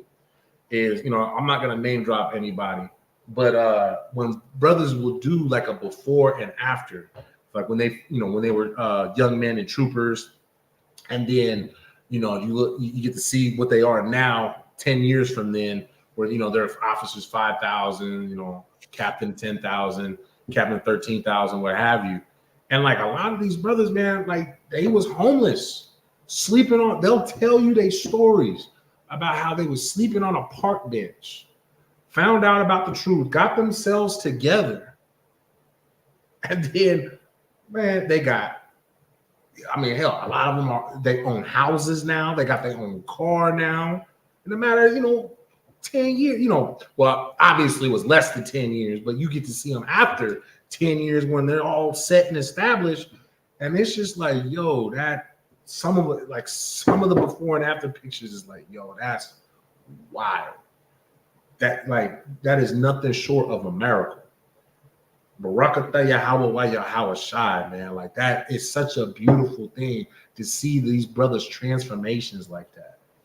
You know what I'm saying? The biggest transformation that I had from doggone 10 years ago was, I put on 150 pounds. I'm fat as hell now. I just play it. But you know what I'm saying? Like we all have those big transformations.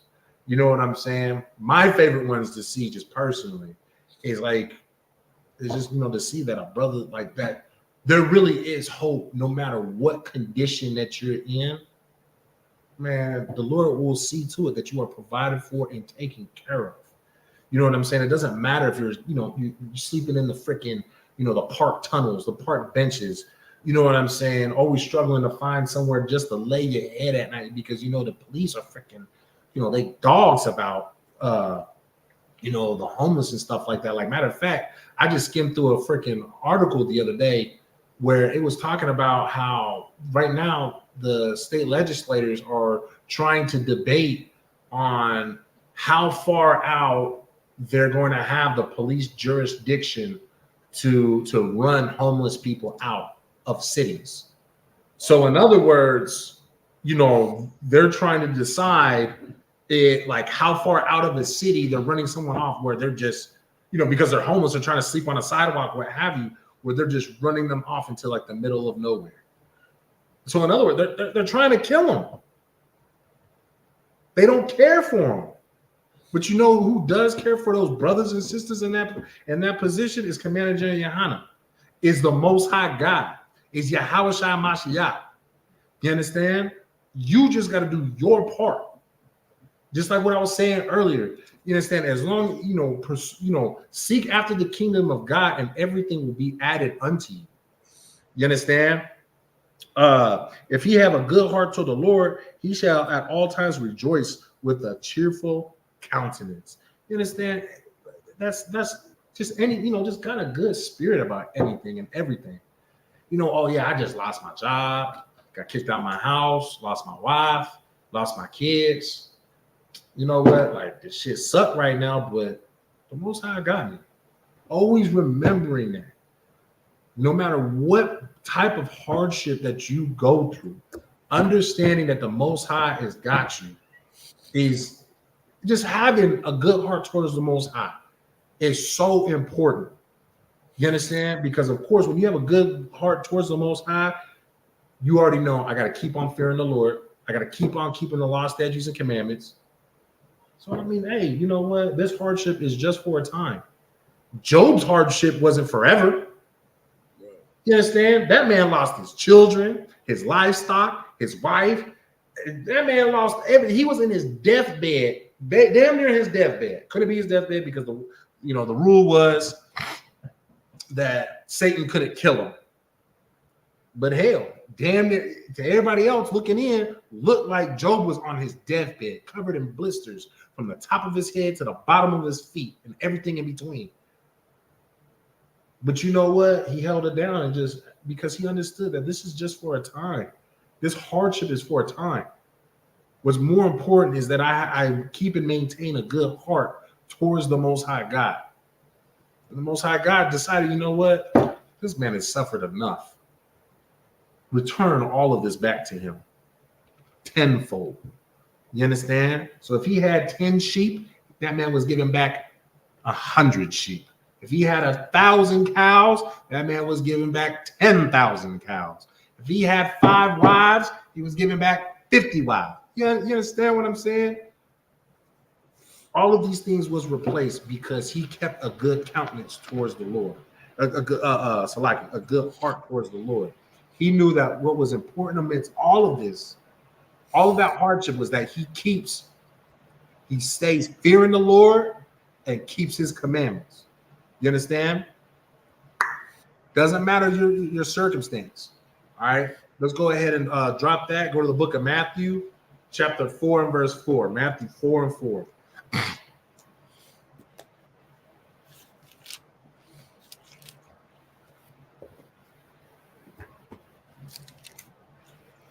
It's the book of Matthew, chapter 4, and verse number 4. Uh-huh. But he answered and said, it is written, man shall not live by bread alone, Uh-huh. but by every word that proceeded out of the mouth of God. Now I remember reading that for the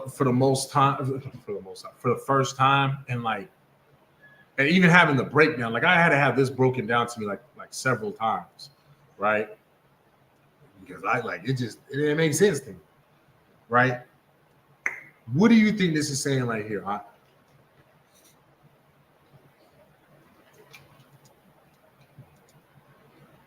How would you break this down?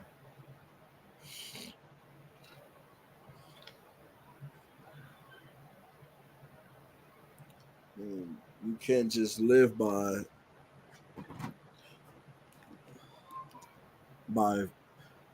food, but the word, but the word of the Most High God brings you life.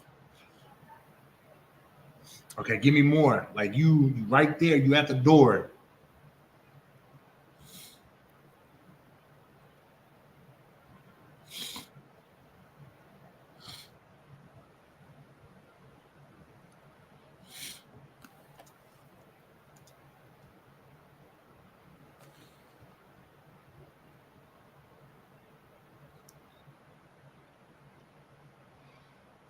Think about the other precepts, the other verses that we've read earlier, leading up to this.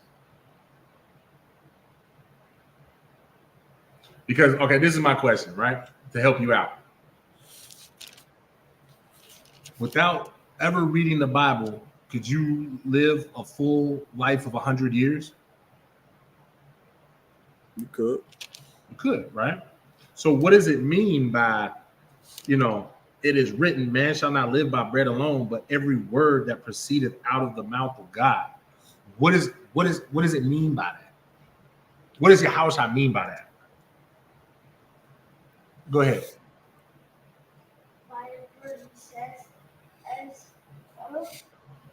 Every word that he says you follow, you're right, but it's not where, that's not where we're going with it.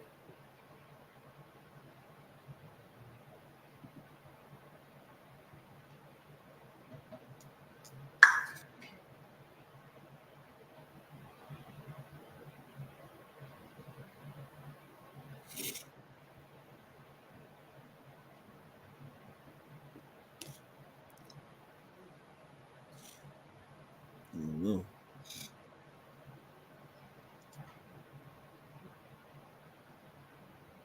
You said you don't know? I'm sorry. I don't know if you said something. Oh, okay. My bad. I couldn't hear you. We're just looking at each other like, you gonna say something? Salakia. Okay. What was it written earlier? Let me.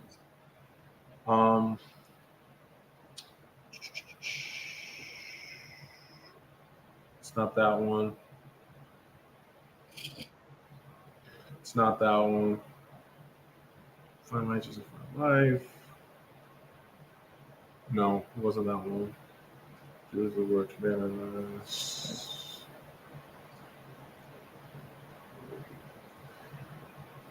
Wisdom. Now, where did we just read it at? I know we read it. Which one was it?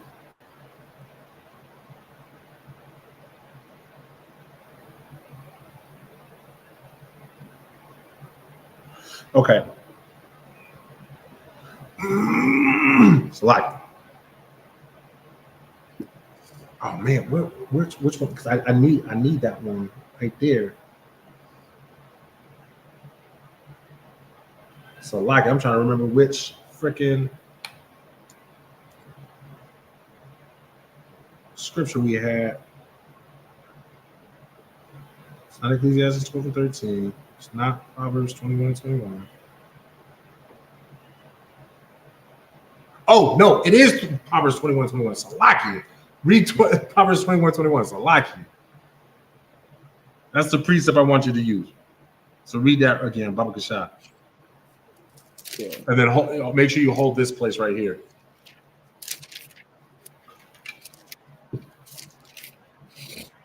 The book of Proverbs, chapter 21, and verse number 21. Uh-huh. He that followeth after righteousness and mercy findeth life. He findeth life. You understand? So now, mind you, did it say anything about, you got to eat bread, you got to, make sure you drink water, right? What is it saying right here? In Proverbs 21:21.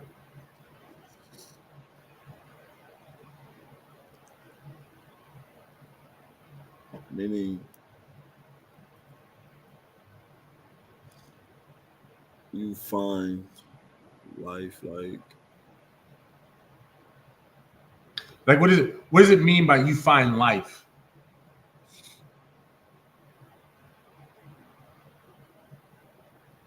Go ahead.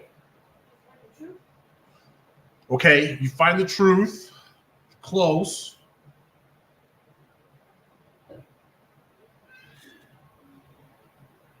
Just for time's sake, man, you're closer, or not closer. You finding life is like you finding that reason to live. You actually have something to fight for, essentially something to die for. Your life has quality, it has meaning when you are seeking out righteousness, when you're living your life to be righteous. You understand? Your life has meaning, it has value. You understand what I'm saying? Now, what Yahushua is saying right here in Matthew 4:4 is that it is written, man shall not live by bread alone. So, okay, you'll be alive. You can live to 100 years old eating bread, but are you really alive though? But by every word that proceedeth out of the mouth of God. So the only way that you could actually be alive is if you follow after the words of the Most High God. Every word, mind you, every word, not just, I could do everything else, but I gotta have my bacon. I gotta have my pork bacon. No, every word that was commanded of you. You understand? Who can give me an example in the Bible that this would pertain to, that was alive, but at one time they didn't have the law? Or Salaki, they didn't have life, but then was given life. Who can tell me who that was?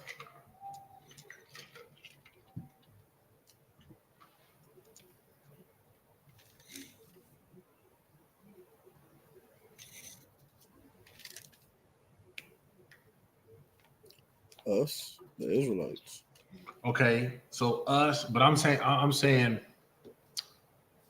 like, there's a handful of examples I'll take, but of course, the Israelites. That's so damn broad. Ain't nobody else got the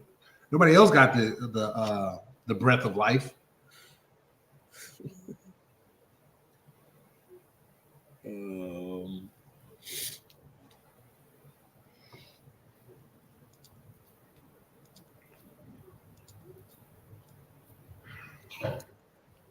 Joshua? No. I will not accept Joshua for this answer, or for this question, as the answer to the question. The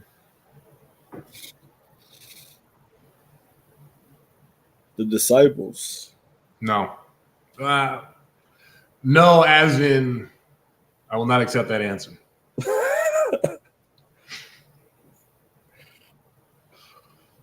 When I give you the answer, you'll understand why those weren't acceptable. Well, Lord allowed you can give me the answer. Trying to make sure that you study and show thyself approved. Trooper.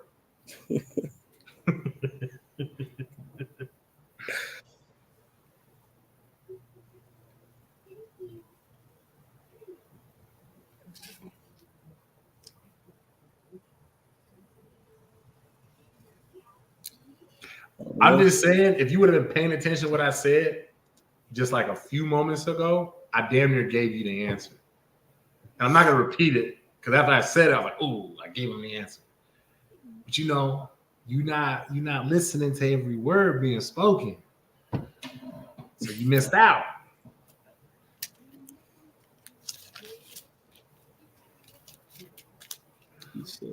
Here, I'll ask the question again. Who was walking on this earth? They were alive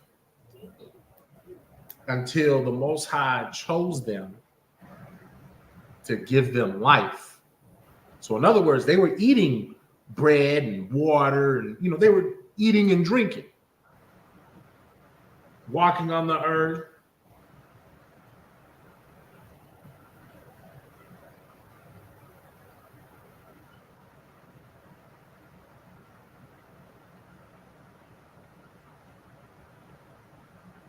We're going to take our time with this one because like I already said in the beginning of the class, this might be a multi-class anyways because there's a lot of doggone verses. Christ? No. Walking on the earth. I'll give you one more guess and then we'll move on.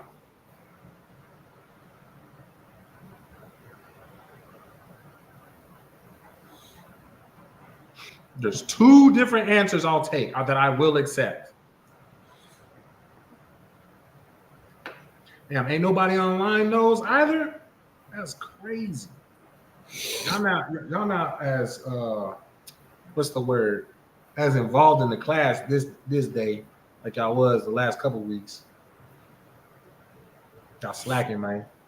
About to give all y'all homework.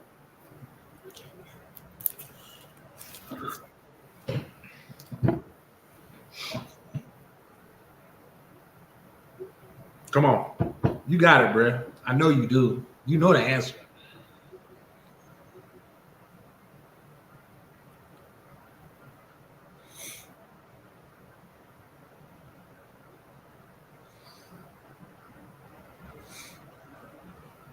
All right. For time's sake, the dead giveaway that I gave you was breath of life. When he got the breath of life. Hold on. Somebody asked, Salaki, sir, what was the question? The question is, so we're at the book of Matthew chapter 4 and verse 4, which reads, but he answered and said, and this is Yahushua speaking now, it is written, man shall not live by bread alone, but by every word that proceedeth out of the mouth of God. You understand? I'm asking for this to be broken down to know who is an example in the Bible of who was on the earth. Obviously, he was eating and drinking, but wasn't alive until a certain point. And what was it that made him alive? And I just gave the answer, a bigger hint, which was the breath of life. And now I want to know what the breath of life was, what the breath of life is, who that person was or people. Because like I said, there's two answers that I'll accept.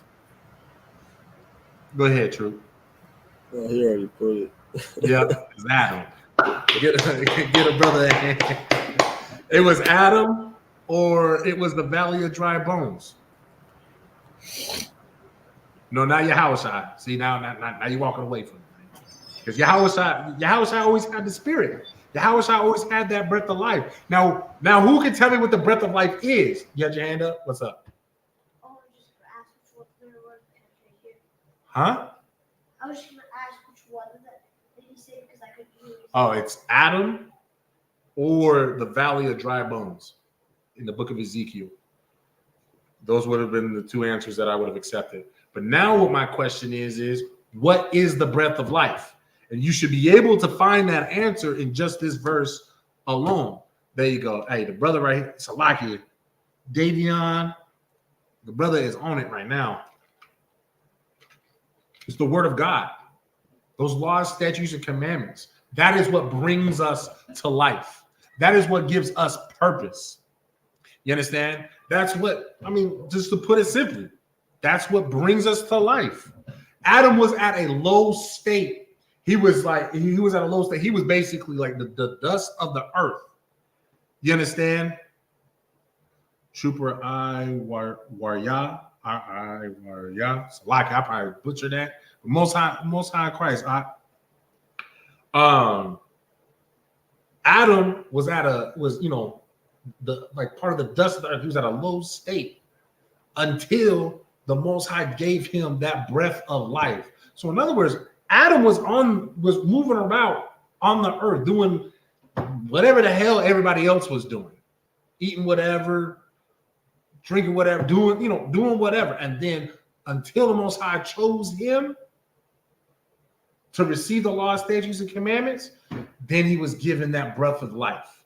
You understand? You got to remember that the breath of life, it wasn't literally, the Most High performing the kiss, what is it called? The kiss of life, where it's CPR, where the Most High literally plugged his nose and then, tilted up his head, blew into his mouth or blew into his nostrils so that he can receive air. No, that is not what the Most High God did.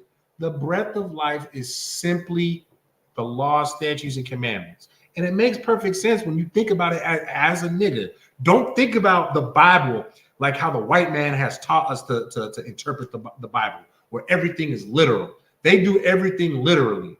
You understand? That's why they think that God literally into his nostrils, and then all of a sudden he rose up from the no, stop that corny nonsense. You understand? The breath of life. Just think about it. When you speak, what comes out with your words? Breath. You breathe out as you speak. And what you're muted, just so you know, I don't know if you were actually trying to say something or not. But when you speak, breath comes out with your words. So naturally, the word of God is the breath of life. You understand what I'm saying? If anybody has any questions, let me know. Go ahead and drop that. Let's go to the book of Romans, chapter 2 and verse 13.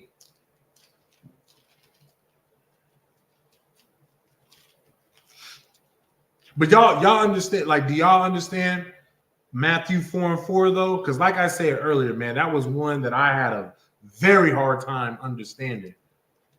I don't know why. I mean, I am borderline retarded, but you know what I mean? It is what it is. You understand that one? Cool. All right, Most High Christ. You said 2 and Romans 2 and 13. It's the book of Romans, chapter 2 and verse number 13. Uh-huh. For not the hearers of the law are just before God, but the doers of the law shall be justified. Man, give me an example of a hearer of the law. Who is a hearer of the law?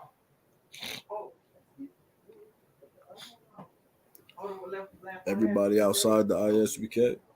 I'll take that answer. Go ahead. Oh, I was supposed to say Jewish people. Who? Jewish people. Jewish people? The fake Jews? I'll take that. Yeah, I'll take that too, because you know what? Quite frankly, we have some of our people in there too. I can't think of that goofy ass nigga's name that's on Facebook that, he swears by Amalek, man. He swears. That's actually the answer I wanted to go with, because that still encompasses everybody. But he swears that these fake Jews, man, they got the truth, and he really believed that he's one of them. Like what's his name? Like he worse than Uncle Ruckus. He worse than what is that character's name on Django? Samuel L. Jackson played him. What was his name? Y'all know who I'm talking about though. Where the nigga just did not give a damn about anything except for what Leonardo DiCaprio was saying. I can't even remember his freaking. I think his name was it Mr. Candy, because it was Candyland.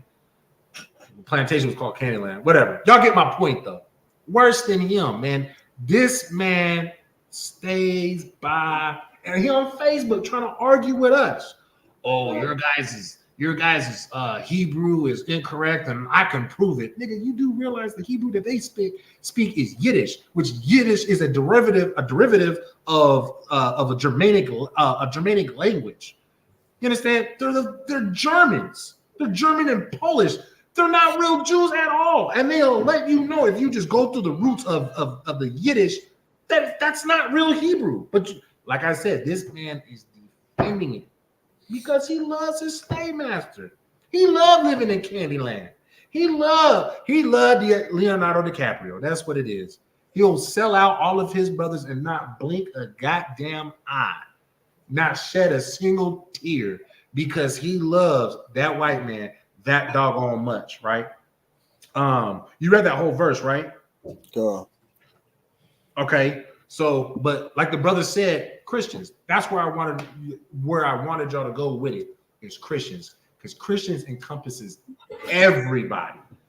Everybody has, except for us, everybody has a Christian interpretation of the Bible.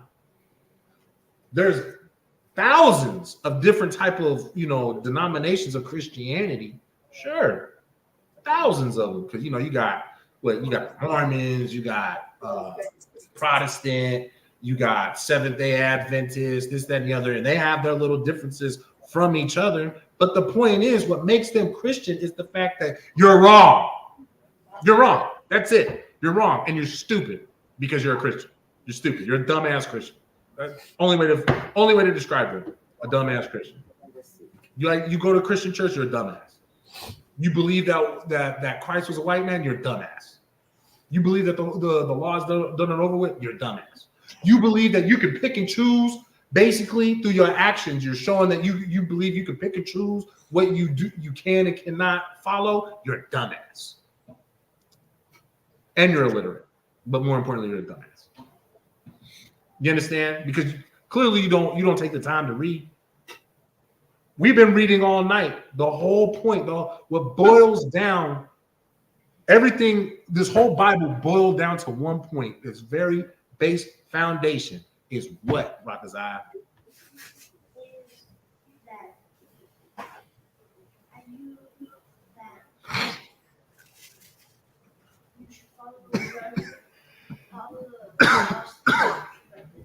You should follow laws. You should fear God and keep his commandments. That's all you say it like that. Simple.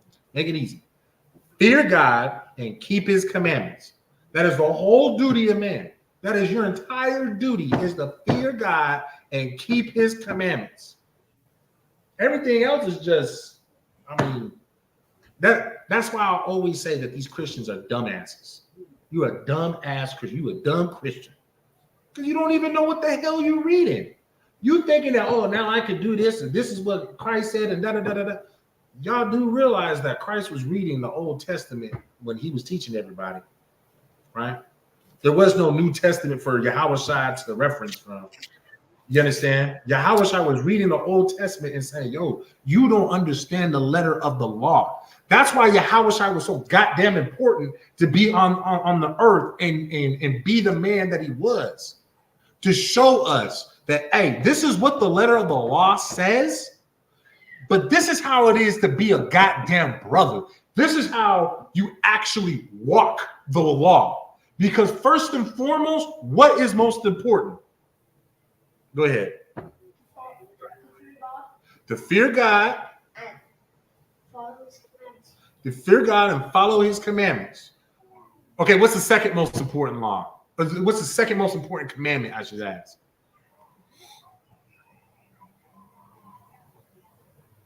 To love your brother like you love yourself. To have goddamn brotherhood. Salakia Trooper. I was asking him, but I want to get at least one more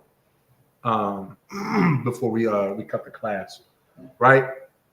So, and of course, the other side of that question that I would ask is, but the doers of the law, Salakia. That was 13. But the doers of the law shall be justified. Who are the doers of the law? Man, you can only find them in the ISUPK. You understand? Those are the only people on the face of the earth that actually do the law. Nobody else. We are a rare breed. There is no other people like us. There is no other species like us. You understand? Go ahead and drop that. Go to the book of Luke, chapter 1 and verse 6, and then we're going to end it here for the night. It's the book of Luke, chapter 1 and verse number 6. Mm-hmm. And they were both righteous before God, Mm-hmm. walking in all the commandments and ordinance of the Lord, blameless. Man, and you know what? There's so much to unpack with this, right? And they were both righteous before God. What made them righteous before God? What makes you righteous before God? Where God sees you when you go to present yourself in front of the Most High God, He looks at you and says, "You know what? This is a righteous brother right here. This is a righteous sister right here." What makes God, the Most High God, say that? Go ahead.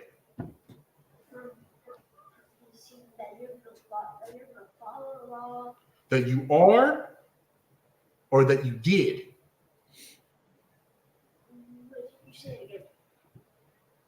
What makes the Most High God say this brother right here or this sister right here is a righteous brother, is a righteous sister? What makes him say that?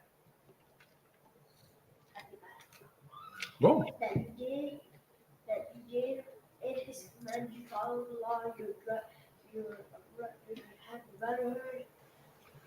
Listen, y'all need to understand this, man. This is an 8-year-old boy who understands that to please the Most High God, for the Most High God to deem you as righteous, this 8-year-old boy understands that he needs to be righteous. And to be righteous is to follow the law, statutes, and commandments. Not go into the goddamn church with venomous snakes and and let these goddamn snakes bite you in the neck. Then you get rushed to the hospital because you a dumbass. Again, Salaki, dumbass Christian. Now, y'all understand what I'm saying? Like I'm not just trying to be an a-hole and call them dumbasses. No, they are legit. They should have a legit certificate that when you get baptized as a Christian, you hold it up that says, I am a Christian, I'm a dumbass Christian baptized. I'm a dumbass baptized Christian. Every accomplishment that you get in the Christian church should say, whatever the accomplishment is, dumbass. Simple as that. Because you a dumbass. It's that simple, right? And they were both righteous before God, so they followed the law, statutes, commandments, walking in all the commandments and ordinances of the Lord. You understand? I mean, it just reiterated. I'm reiterating what the Bible says. What made them righteous is that they followed the commandments and the ordinances. The commandments is the law, what you were commanded to do. You understand? Do not eat this. Do not do this. Do not be around them. Do not, do not marry your sons and daughters to that nation. Do this, that. You understand what I'm saying? And the ordinances, who can tell me one ordinance? Give me an ordinance. What is an ordinance? What? Ordinance. I can't tell you because then it'll. If you guys take too long to give me an ordinance, I'll tell you what an ordinance actually is. Keeping the law of God, right? That you did keep the law. Oh, okay. He's responded to the righteous portion. Okay. Most High Christ, you're right. What's an ordinance, though? What says walking in all the commandments and ordinances? What is the ordinance that these two have walked in? Give me an example.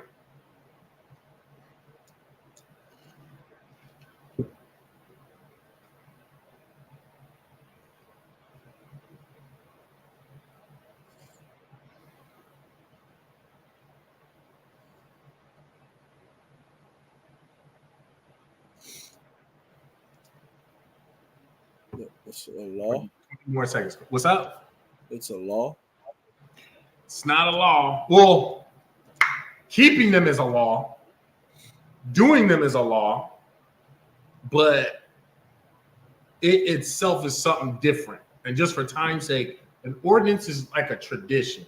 So a tradition such as Passover, that's an ordinance. The way that you keep Passover, those are ordinances. It's the traditions of keeping Passover or any other high holy day or any other feast day. You understand? Those are your ordinances. Where, you know, like the blowing of the ram's horn, like what we did at the closing of the feast of unleavened bread. You know, your boy, yours truly, very great with the ram's horn. You know what I'm saying? So like, you know what I'm saying? And it says, walking in all the commandments and ordinances of the Lord, blameless. What does it mean by they did all these things blameless? What does that mean? They had no To be blameless and keep walking in the law and keeping the ordinances. They had no smut on their rap. Say one more time. They had no smut on their rap. They had no smut in their rap. I mean, yeah, they never offended it. They never not did it. There was nobody could go on record and say y'all niggas never kept this law. There's not a single law that you didn't keep. There's not a single ordinance of which you did not keep. That was within your control. We'll say it like that. You get what I'm saying?